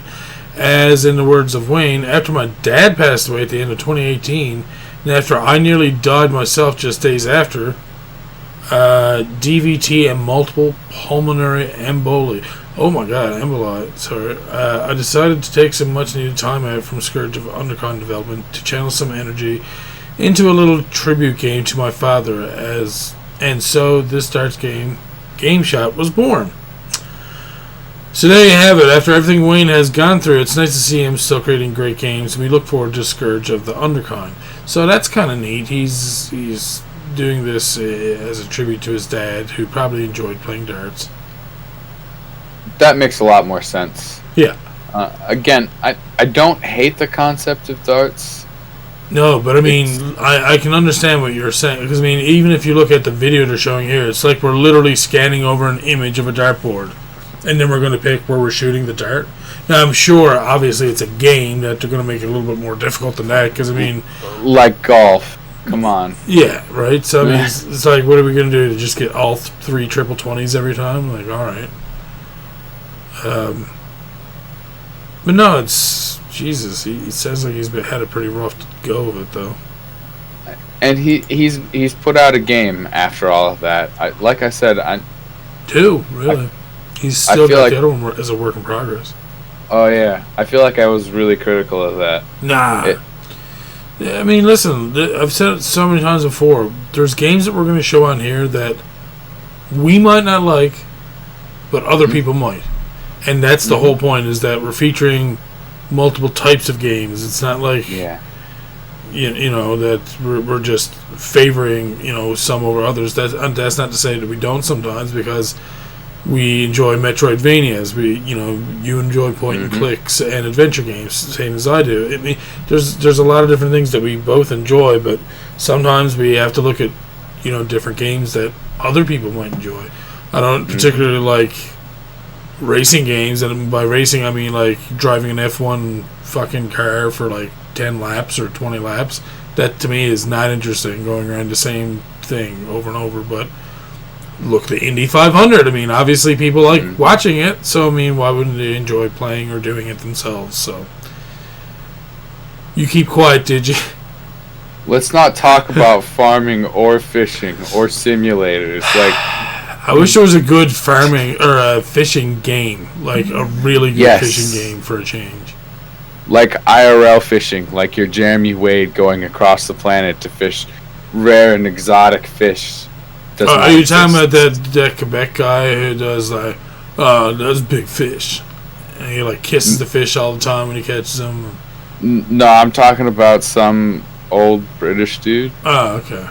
I'm talking about some like French dude. I can't even remember what channel it comes on, but he goes all over the world catching random ass fish like piranhas and stuff like that too, like specific special piranhas and stuff. And I mean, it's fun to watch him do it, but like a lot of it you can tell is so planned out and like overdone and over dramatic and shit. So yes, we do need a new fishing game, a good fishing game. So all right, now this one looked a little bit different for a game. It's a different type of platformer. It's called Minkey. It's a high quality Amiga platformer, and it's getting a teased via Alpha 1. It was only recently we did a first feature for Alpha 1's upcoming Amiga platformer called Minkey, a game in which you play as a little monkey collecting objects, jumping on enemies, and avoiding dangerous traps spread throughout 11 plus levels. Thankfully, it looks as if the development of the game is still progressing at a good pace, as today the developer has just teased a new video showing a preview of World 2 Level 1. Okay, yeah, little traps and stuff. As we said before from our previous article, Minkey running on a standard A500 with 512K chip and 512K slow memory. The game engine is 90% finished, as it was in RERO. 11 levels are currently finished with the video showing level 2. New tile sets are due to be implemented for further levels. There are also more colorful levels ready with nice coppered backgrounds, and he's hoping the game will be complete at some point this year. Copperized backgrounds. I see the that. detection of jumping. Oh wow, yeah, the detection needs to be fixed though. I don't know if you seen when that enemy hit him. He was like almost like a full character span away, and that's like another time when he jumped on one enemy. Like he jumped on it and it almost looked like he missed it, and he still managed to jump on its head. So I'm like, I don't know. Things aren't quite lined up right yet. Well, I mean, they said the engine is 90% finished, so yeah. I bet that's one of the unfinished details. Let's hope so. If not, this game is a little bit wonky, but it's very pretty. If you can't see this copperized background on the podcast, you should go look for it. And when he says copperized, he means like it's a gradient from yellow to like dark red, probably to black, really, because it goes. It's like a sunset, basically. The music sounds a little bit to be desired as well.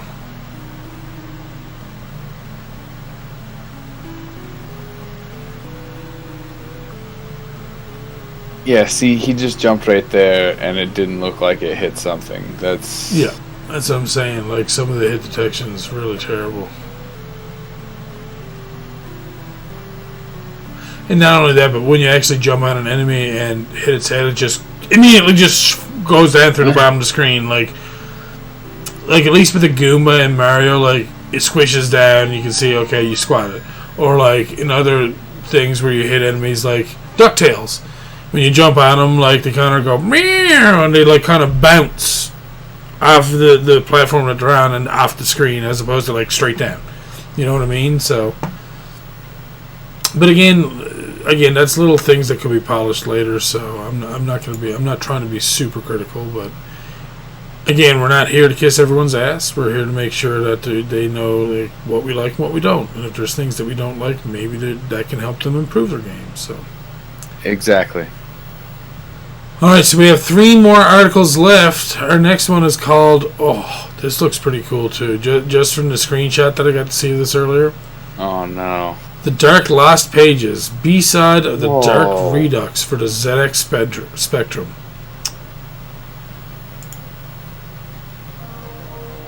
That picture looks really cool.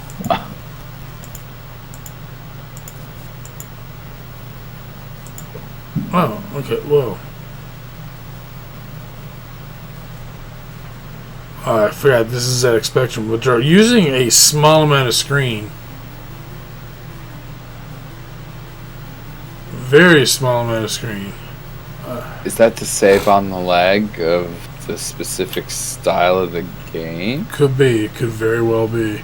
Oh god. They have like that Friday the 13th thing where you can press down to go up and up to go down to transition through screens, so you don't really know if you're supposed to be walking right or left. Nah. You have to literally keep track of like how it would, like, it's the same thing when someone stood up in the back of their house and in the front of their house, and they're all like, oh, well, what side of the house should I pull up? Like, say if there's 2 driveways, if they're on the back and looking at their left side to them, well, that's the right side to me from the front. So it's the same type of thing. Like, I don't like keeping track of that because it just seems like it's very easy to get. Well, people have already complained about that for Friday the 13th. So, anyways, in January of this year, we featured a stunning remaster of a classic game called The Dark, a game originally developed by Oleg Origin back in '97. Which, at the time, we said was a rather unique ZX Spectrum first-person shooter that has similarities to the retro PC game of Quake. Well, if you had played the game and want more for your ZX Spectrum enjoyment, you'll be interested to learn that as of today, you can download The Dark Lost Pages, B-side of the Dark Redux. It's a long name. A B-side of the upcoming big box release of The Dark Redux. According to Zosia, not only is The Dark Lost Pages a prologue to the Dark, telling the same story as the main game, but you must try to collect all the pages of the Book of History, Play through a huge maze that needs to be explored and discovered, and you must also fight new enemies as a FPS with 9 maps. Oh. What? You must also fight new enemies as an FPS with 9 new maps? They are larger, more diverse than in the main game, and new types of enemies, including a fire-breathing dragon. Now, they just said FPS, but this does not look FPS to me. First-person magic shooter.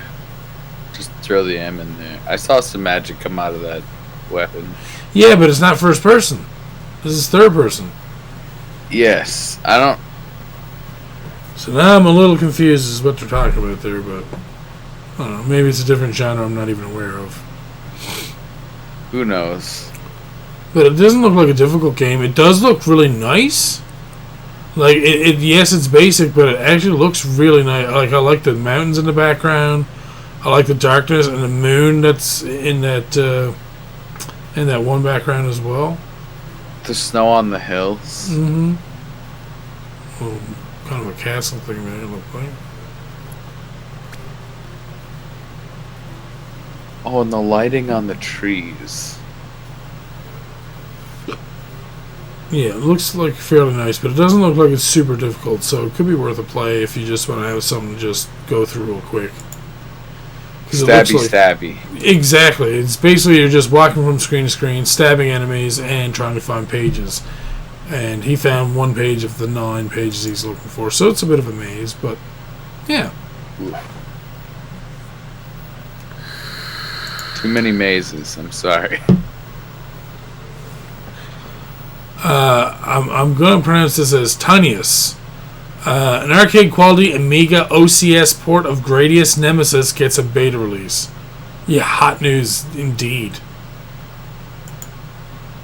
Alright, we've just received some brilliant news via the EAB forums. If you've got an Amiga or emulator at hand, as if you've played Pink Abyss's previous Amiga versions of Tiny Invaders, Tiny Galaga, and Tiny Bobble, then as of right now, you can play the latest beta version of his work-in-progress arcade conversion of Gradius Nemesis, a side-scrolling shoot-'em-up that was originally released as a Japanese coin-op way back in 1986.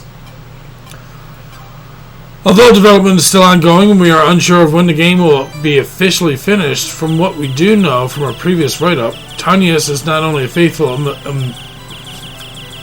Amiga OCS port of the arcade Gradius Nemesis video game, but it's being created by Fade One Abyss, who is doing the graphics, Pink Abyss, who is doing the music and code, Bartman and Abyss, who will be doing the reverse engineering, and all this requiring OCS with 512K chip and 512K slow mem or better.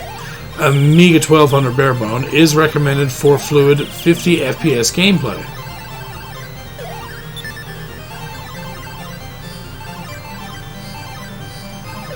I'd play it. Oh, it's very, very Gradius. That's for sure. I would have loved an arcade version. Sorry. I'd almost say the music was better on NES, but I could be wrong. Maybe it's just a preference.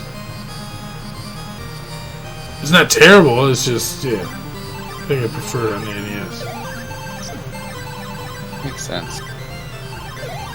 Different engine. Probably won't sound the same just for that reason. Exactly. I watched Toad play a lot of this. Okay, I can watch that all the way. Stop. Alright. Yeah, I was going to say, are we going to turn into a Tinyus stream? Maybe. Right, our last article from Indie Retro News is Pitman, a homebrew puzzle platformer for the Sega Master System. Ooh. Alright, so we haven't featured any Sega Master System games for a while, so to change all that, here's a nice little game you can play right now. It's Pitman, developed by Under 4 MHz. Yes, indeed, thanks to a heads up via IamSiverX on Twitter, we now know that this game is a fun little puzzle game and features multiple levels of enjoyment, as you must collect all the diamonds on the level to move on to the next. Okay, all they have is some screenshots here. According to the creator who posted via the SMS Power forums, this is a fun puzzle game where you maneuver the boulders so you can collect diamonds. Collect all the diamonds to move to the next level. When stuck, press the right fire button to restart the level. So yes, certainly a game worthy of a play through on the Sega Master System or via an emulator. Another pretty simple one. That's okay. Sometimes you just need that simple game, and I'm looking at this like I could use a simple game like this. Collect me some diamonds. Yeah, You guys really. want some diamonds? Smoke some raisins. Hey, Hay's for horses. this is correct. But why now? Alright. That is the end of our Indie Retro News for this week. We have two fun articles here from Destructoid. The first one, I think all of you are going to be like, drool time. And that's because Axiom Verge 2 is also coming to the Epic Game Store. Alright, so for Steam fans out there, please note it will be coming your way eventually. Apart from Nintendo Switch, Axiom Verge 2 is also confirmed a PC version. Still no date for either platform. It's coming soon. But we do know that it'll be an Epic Game Store exclusive. In a blog post today, creator Tom Happ outlined his reasons for skipping Steam initially. I have a wife and child that depend on me and the game, he explained. I love that I get to work on my hobby all day, but at the same time, I'm always aware of my responsibility I have to my family. I don't want to go into many details about the nature of the arrangement I have with Epic, or other than to say that I've been able to put my stress about how the game will perform out of my mind for a bit, and just to focus on making the game I want to make. Making games can be fun, but it can also be stressful. With this deal in place, game development started feeling like a hobby again. As for other consoles, sure. I've been lucky that I've had great support from Sony and Microsoft over the years, so I hope to be able to talk about my plans on those systems soon, Hap added. If you missed the Epic Game Store Spring Showcase, you pretty much missed this and Kingdom Hearts. Everything else felt minuscule by comparison, and my goodness, was the stream a technical mess. Hold up. Are they saying Axiom Verge is out now? Axiom Verge 2? Let me... I'm going to the Epic Game Store launcher right now just to check on this, because I need to know. Who's this gonna load first? Special offer, Star Wars discounts. I know. The following order for 55% off. Okay. Coming soon. Oh, coming soon. Oh, wow. The original Axiom Verge, if you guys don't have it and you want to get it on the Epic Game Store, is on for $6.59 right now. 70% off. If you're looking to play it, now's the time. And if you haven't played it or seen it before, Jesus, go watch a trailer and jerk off. Because, yeah, it's a really good. It's good. I'm watching a trailer right now, and I just put my hands up so people can see they're above the desk. I haven't gotten a chance. Don't do it. Don't look at the trailers. We'll get sucked in. Again, there's just too many games, and I have no time to play them. This is what I want to do. This as a fucking career, so I can play fun games, make everybody happy watching me getting pissed off. Anyways, watch for Axiom Verge 2 coming very soon. And the other article we have from Destructoid is Valheim, a survival sensation on Steam with 1 million sales 1 week into early access. That's pretty impressive. Alright, Valheim has struck a chord with Steam players who are always looking for the next great survival game to play alone and with friends. After seeing the Viking survival game on the top sellers list all week and thinking, hey, I gotta try that, it's official. Valheim sold over 1 million copies during its launch week. Here's the Steam Early Access launch trailer to try and bring you up to speed in a hurry. Oh god, okay. This is probably a terrible thing I'm doing to myself right now. Yep.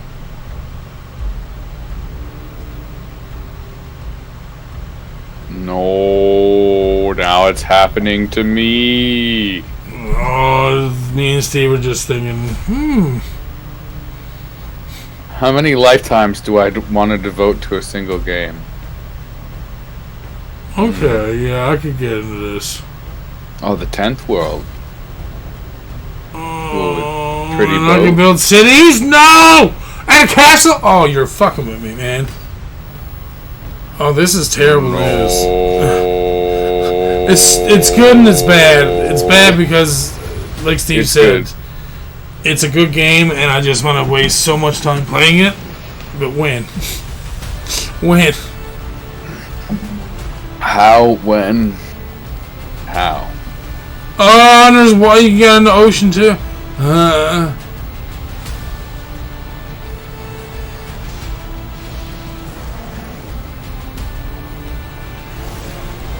Am I playing this after the stream? Oh my god. Oh my god.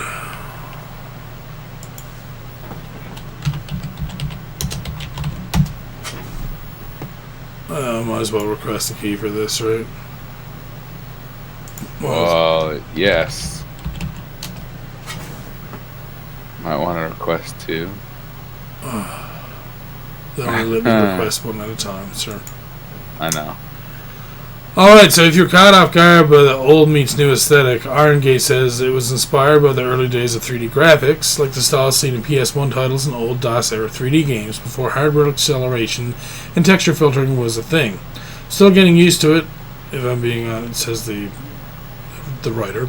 As someone who hasn't played Valheim yet, but wants to, potentially, even while it's still coalescing in early access, I like the idea of setting off with my rinky-dink boat in a procedurally generated purgatory, hunting down bosses I have no business facing, so ill-equipped, and sulking in a sad little hut. A few make-or-break gameplay details worth pointing out. You can play Valheim alone and carry your character progression over when grouping up, with a max of 9 other players on a server. You don't have to worry about PvP or starvation, though food will boost your health and stamina, and the basic flow involves killing a biome's boss to get the items or skills you'll need to explore more of the world.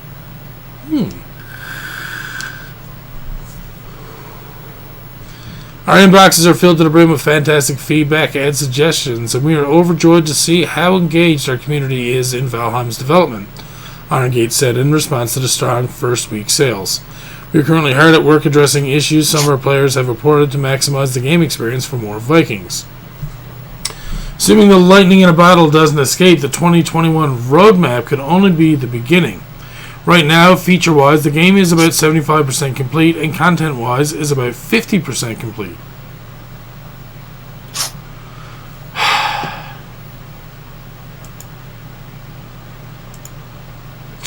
Yeah.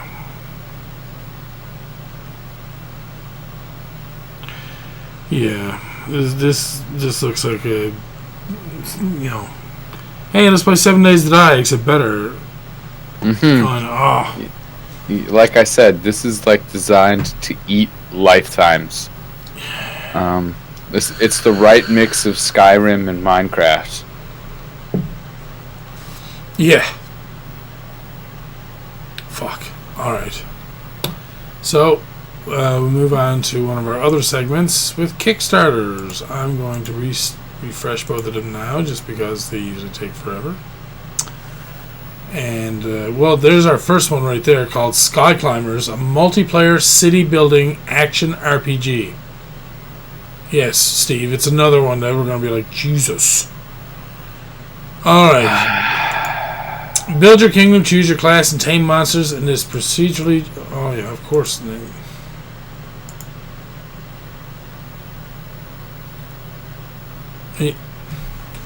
Okay, good, it's done loading. Build your kingdom, choose your class, and tame monsters. Procedurally generated open world RPG. They're looking for 31,734. They're sitting at 81,943 with 27 days to go. They're at 82,032 though, with 27 days to go. Yeah, this is probably going to be promising. Let's watch the trailer here. Do we have to? And this is kind of actually reminds me a little bit of Valheim, the way that the graphics are. Oh, yeah. Oh, actually, no. Yes and Whoa. no. It looks super polished. I want this. Oh my god. Why?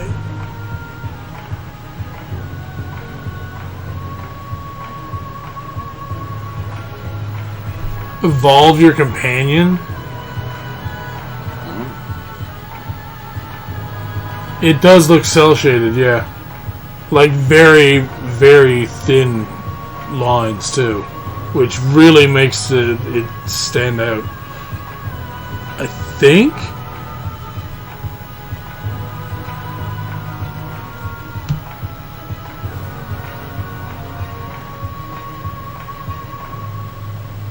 Yeah, this looks great. Oh my goodness. Oh god. And then they just show the picture of the spaceship for a second there. No, stop. Get some help. No wonder why they're double funded and they have a shit ton of time to go. Almost triple funded. I'm surprised they don't close the Kickstarter, but they're gonna get so much money they could polish this game really nicely. Real-time base building. Villagers will spawn in your stronghold. Manage game currency and resources for your kingdom. Chop trees and mine for stone. Real-time building mechanics. Oh my god. 3 different classes, so it's not super in-depth for class, but that's fine. Oh, you can tame monsters, and they evolve as they level up, unlocking new moves and abilities.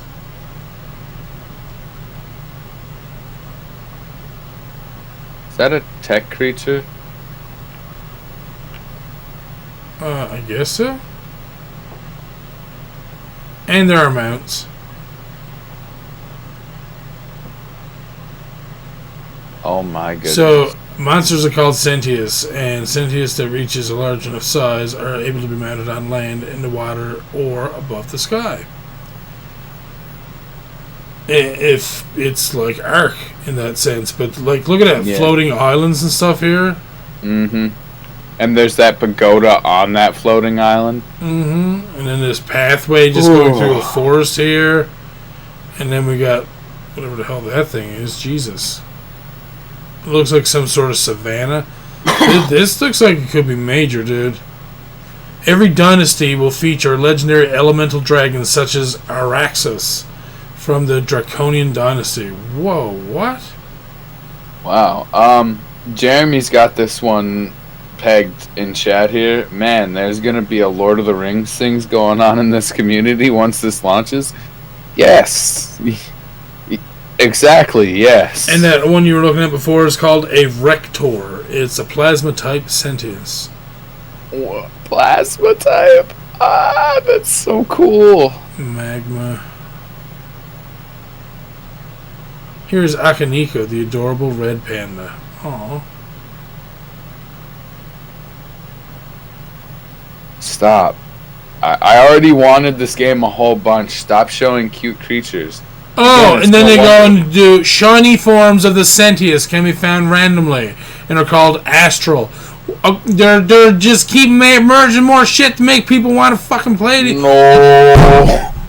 Wow. You see this, right? With the fucking ship in the water. Uh-huh. Discover new biomes, each with its own fauna and flora. Uncover an ancient story embedded into the world. A completely procedural game world that regenerates over time as you harvest its resources. The elements are Gaia, Plasma, Magma, Aver, Terra, Frost, Aqua, and Void, and Nutra. Oh boy. Oh, and you can choose a dynasty based on one of the 9 elements and a historic real-world origin. Oh, wow. Oh, wow. Okay, so the Rakuhito dynasty is based on a mixture of ancient Africa and sci-fi fantasy. They possess the element Terra. Draconian dynasty is based on a mixture of Norse mythology and Gothic medieval themes. and possesses magma. Oh my god. 4 Yoku dynasties based on a mixture of ancient Japan and Shaolin monks and possess the element air. Oh my god. Okay.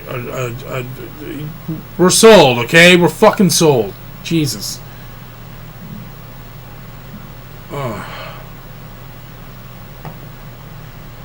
I'm dying here. When is this game available? Early bird edition of the game, $20 or more. I wonder if this game is like That's $26. wish listable. $26 Canadian. What's it called again? Skyclimbers. The game itself, the standard edition, is $30, $39 Canadian. Now I've got the hiccups. Thanks, Steve.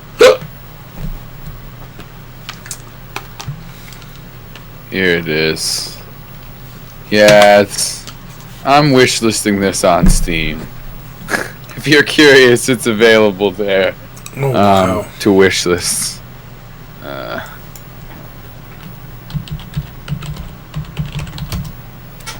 Let's see here. This is gonna want 8 to 16 gigs of RAM, at least a GTX 1060. I'm already requesting a key. It wants i5 6500 or AMD Ryzen 1500 to Intel i7 67 or AMD Ryzen 1700. I kind of expected high stats. Like, you could devote 16 gigabytes of RAM to memory for this, apparently, for whatever reason. Wow. Alright, so for 45 US, 58 Canadian, you get 2 alpha keys for the game and 2 digital copies of the game. Oh, wow. That is really nice. And I'm surprised they have that many left still. They have 5,000 because that's the alpha edition is only limited to 5,000. They Wish still we have could buy into that one. They have 4,600 left. Wow. A physical edition includes the same thing plus the physical edition, which is you pick one of 3 Dynasty cover arts based on the 3 primary dynasties in Alpha. And you also get a Dynasty Edition USB stick for non-PC backers. Deluxe Edition, you get a plushie to snuggle with. And one of the 3 starters. Wow. Premium Edition, receive a physical art book that includes a Sentius encyclopedia for all the monsters in the game. Also, choose one of 10 screenshots for a canvas print. Wow. For $115 or $146 Canadian, that's... They're doing, like... Yes, there's a few different tiers here, but these, like, they're jumping significantly. They're not just, like I said before, like, this one has this, now this one has this, now this one has... And it's There's like, a controller edition. Hold on now, let me get to it. Jesus.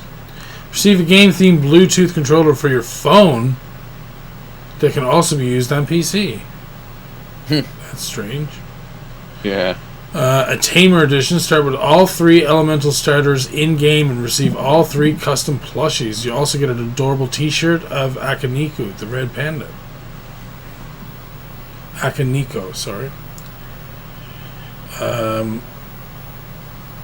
Let's see, 1,000 or more, you get Designer Edition. Work the devs with the concept design and implementation of a Sentius elemental monster. 2,500 or more is the last thing they have there. Legendary Edition. You'll receive a 12-inch 3D printed statue of Roxas, the legendary dragon, along with 5-piece canvas wall art of your choice between 3 screenshots. Oh, 5-piece canvas wallet. Wow. In addition, you'll have access to the shiny variant of Araxis, the legendary dragon, and the Kickstarter only armor set to match. Damn. That's crazy. I like these tiers. Normally they go crazy with this stuff, but... The tiers, like, there's not too many, but there's enough to give you, like, each one has a nice bit of meat to it. Mm-hmm. I want this right now, like yesterday. Yeah. And we all need to play this as a community. Yep. I'm dying here. Like, when is the future? Can we be there now? I've seen a few community games so far. Yeah. They already have my play. Damn. Game Hunter goes in balls deep. Yeah, he's... He likes to back Kickstarters. Mm-hmm. You're welcome, Kickstarter peoples.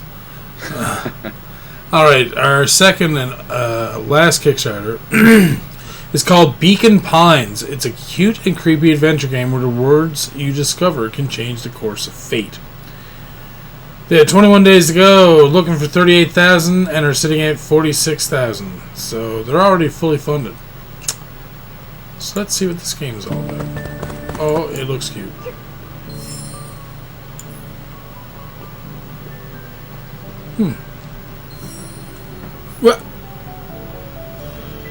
What the heck? Just unlocked a turd? No. Oh my god, you did unlock a turd. I'm so proud of you.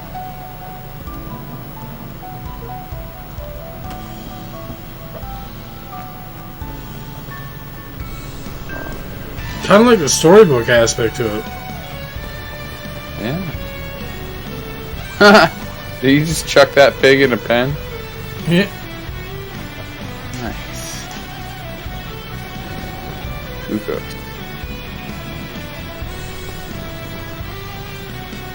So, what's the genre on this thing? I think it's adventure puzzle. Because the stuff you find there, you use those words to complete the story. Yeah, point-and-click puzzle adventure. Yeah, that's what I would probably call that. Mm-hmm. Okay, 35K fishing. Head to a pond to do some fishing and make new friends on the way. No. Right away with the 35K. They know. They know. They know now. I'm telling you. Listen, anyone can say what they want. We may not be like a podcast that's on a big website backed by all these, big content creators and influencers or anything, but I swear to fuck, we fucking influence shit. Like, there's no way that fishing just gets thrown in all these games all the time. Every time I find a game that's really cool, let's add some fishing. Alright. Let's look at the tiers of this. The game, a special Kickstarter price, $18 US, 23 Canadian. For $25 you get the soundtrack, or for a different $25 you can get an art PDF with digital wallpapers for phones and desktops. Ultimate Digital Bundle, digital copy of the art book. Okay, soundtrack and the game, so alright. It's starting to turn into way more tiers than I want. Uh-oh. Charm Collector, bundle of goodies including charms, buttons, and stickers as well as previous awards. $75. Art Collector, limited edition Beacon Pines notebook, multi-layered acrylic standee, access to beta builds, and all the previous stuff. Ultimate Collector's Bundle for $95, $121 Canadian. Let's see. All the stuff, Art Collector and Charm Collector combined. Wait, what? $50 for the charms, buttons, and sticker sheet, and $75. You don't get those things, but you'll get the notebook and the acrylic standee. Whereas the Ultimate Collector's Bundle will get you both of those. This is what my head hurts. This is where they start adding in too much shit. This is what I was talking about before. 3 copies of the game for $250, $318 Canadian, as well as 3 brass charms. Your name and the credits as producer, as well as the notebook, acrylic standee, and all the other crap. All gone. $15 early bird. Oh, wow. All gone. The $500 or more to help help design a town character in the game. Wow. They had 10 backers at $500. That's $5,000 right there. Holy cow. And they were looking for $38,000, so that's a good chunk of their money just from that. Mm-hmm.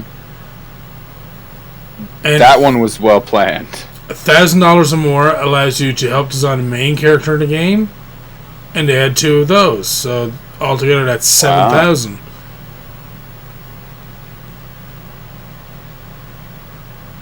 Who's printing money right now? Clearly the devs of this game.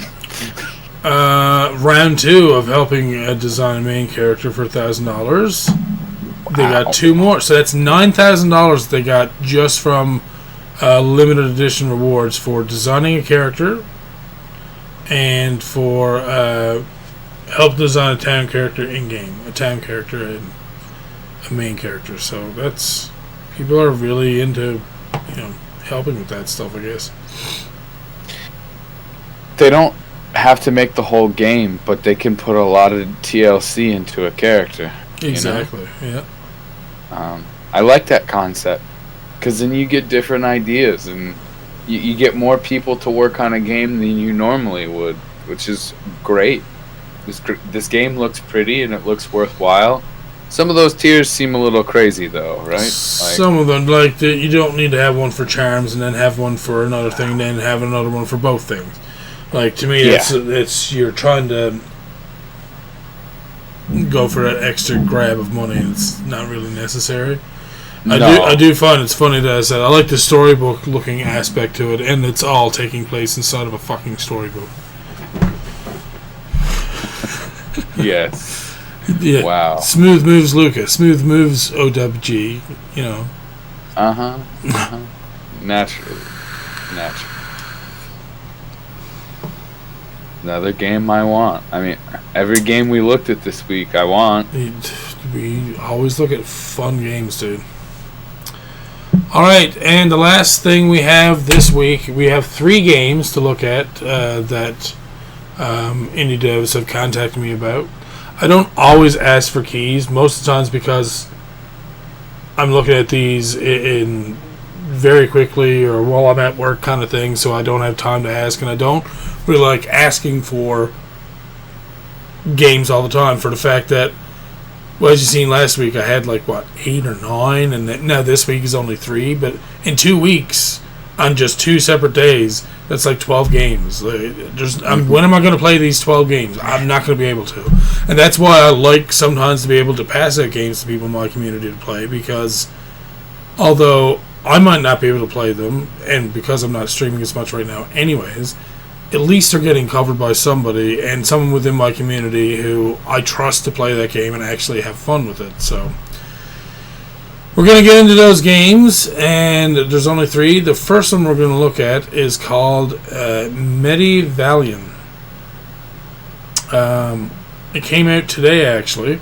It's a story-rich action roguelike where a fantasy Medievalien world, fantasy Medievalien? Medievalien. Oh my god, that's a hard name to pronounce. Anyways, the fantasy medieval world has been invaded by alien creatures. Use multiple characters, gather loot, and manage your equipment to overcome even harder challenges and unravel Medievalion's story and its secrets. It's hard. Medievalien. That's Medievalien. That's what I'm going to call it. Medieval alien. Medievalien. See, there you go. Steve cracked the code. It's made by Doob Games SR. Wait. You sure that's not Coopter? No. Coopter, where you at, bro? He's all like, whoa, Doob Games! I gotta go subscribe to these people. Alright. Early access robots action roguelike isometric. Please tell me. Oh, we do have a trailer. Nice.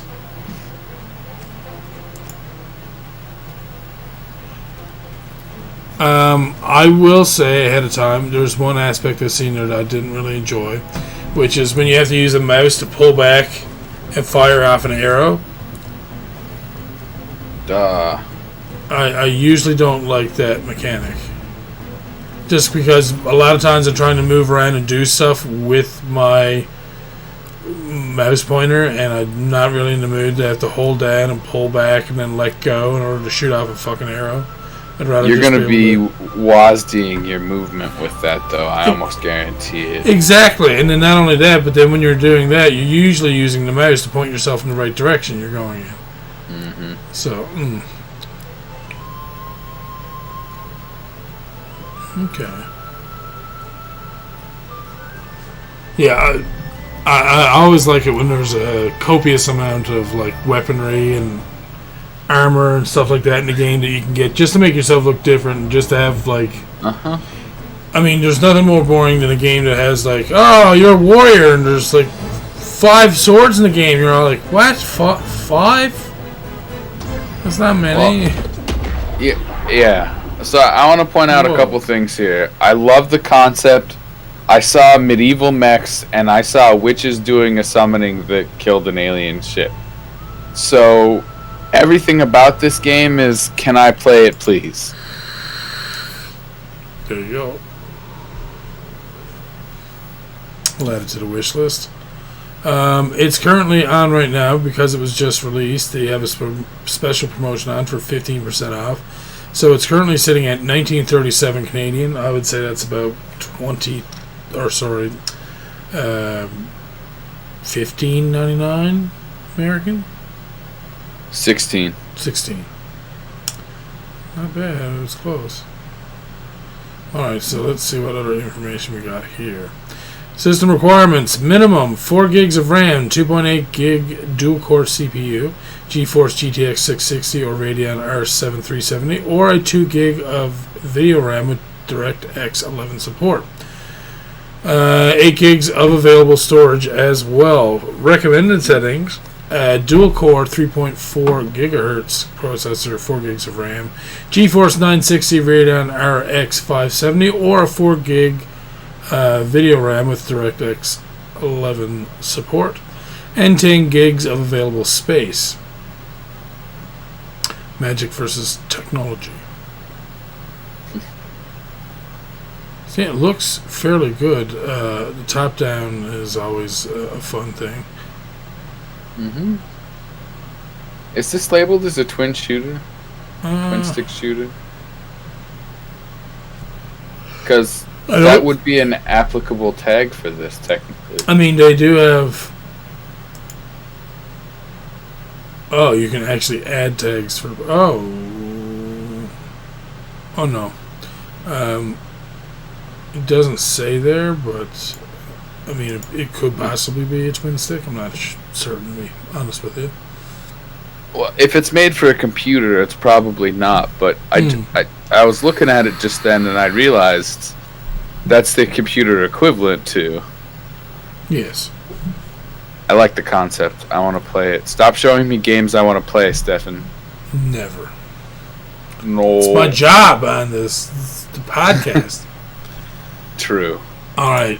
Our second game is called Trashed. It's also in early access right now. Take over a dysfunctional waste management facility on a distant planet. Build incinerators, recyclers, robots, turrets, and more. Battle vicious creatures on the planet's surface with powerful weapons. This comes out in 4 days on the 15th of February. It's developed by Josh Presason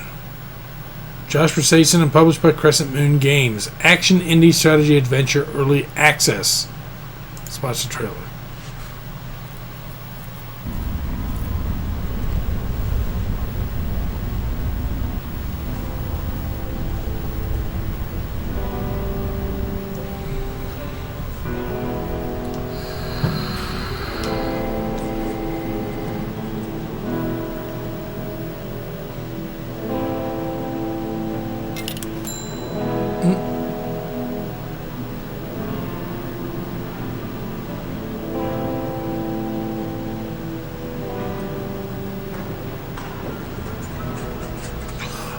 wow! So you're just on a random ass like planet, building your own waste management facility, and just random spaceships come in and just drop off garbage. Oh shit! Oh, okay. I bet there's more than garbage involved here. Oh, there is. Whoa, whoa, whoa. Is that a garbage fucking man? It is too. Garbage can come and attack you. Trashed. Steve's all like, let's look at this game too. Oh, look at all the windmills. Holy shit. Turn you into a windmill, just to show people games. Whoa, that is a windmill farm.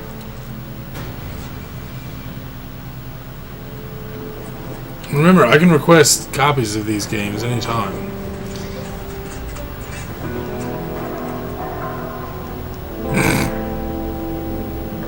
Yeah, these last three.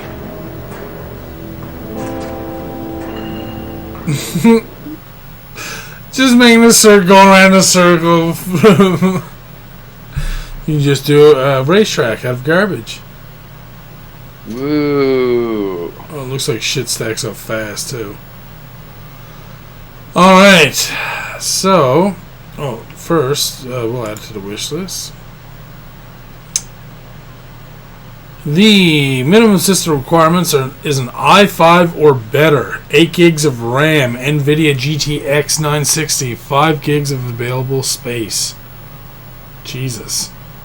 Wow. Recommended settings, Steve. i7 processor, 16 gigs of RAM, NVIDIA 1060, storage 10 gigs. What? They just doubled up on everything. Fuck. That's what they do nowadays for games. Yeah. Minimum requirements, okay, now maximum requirements is double that. After that, you're good. I think it's because of the different engines that you're using. They just, oh, well, the engine can handle this, so let's try and ramp it up as much as possible. Partial controller support. That does not sound promising. Ugh. But again, it's in early access, so I mean, that'll get fixed. Of course it will. Well, if it has any chance here on Steam.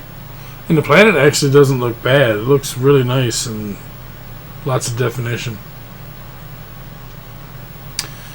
Alright, our very last thing tonight, our very last game to look at, is called Aground. As one of the last human survivors, you find yourself stranded on an uninhabited island. With a few other victims of the crash, can you craft, mine, and build your way to survival? Ooh! This came out a while ago. This came out 17th of April 2020. Developed by Fancy Fish Games and Snowbox Studio, and published by Fancy Fish Games and Whitethorn Digital. This is explanation, open world, story-rich building. Let's watch the trailer. Ooh.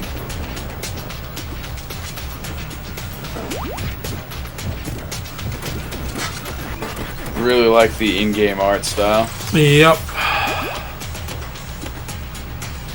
Oh my gosh, no, stop it.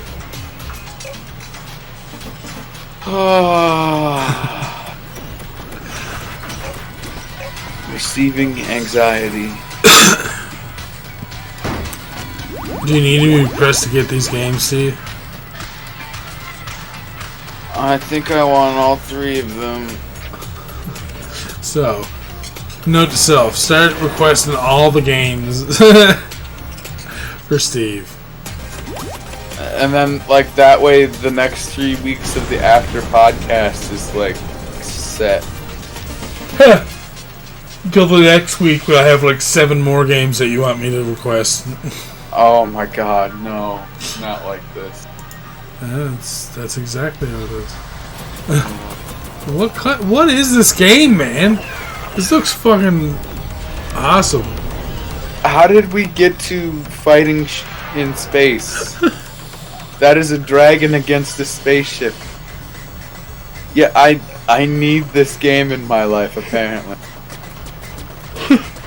I'm dying without it, and I didn't know I was dying without it until today. Now with online multiplayer.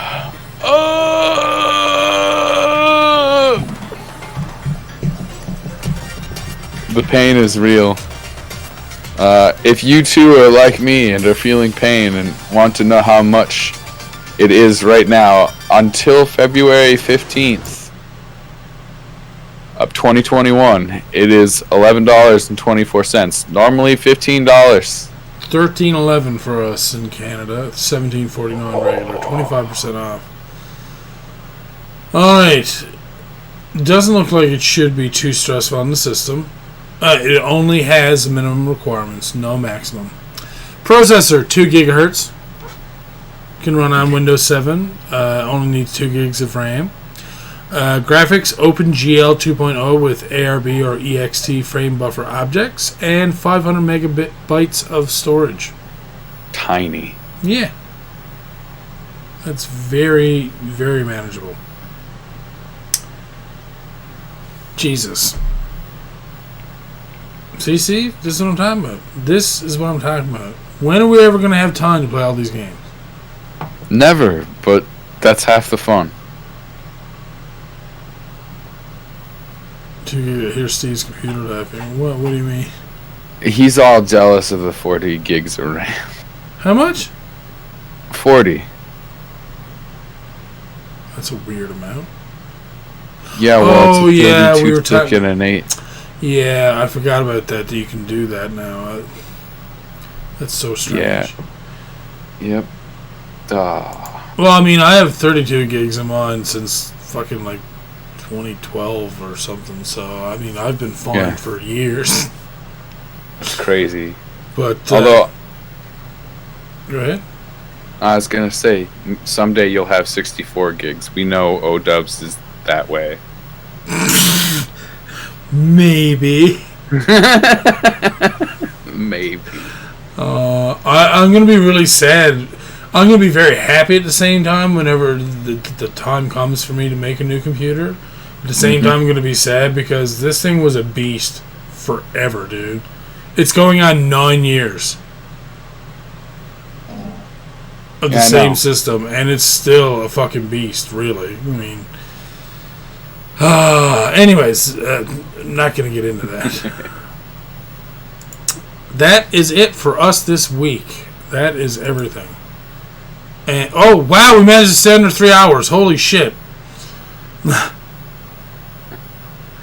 Oh my. But anyways, thank you everybody for joining us this week. It was a blast. Lots of great stuff.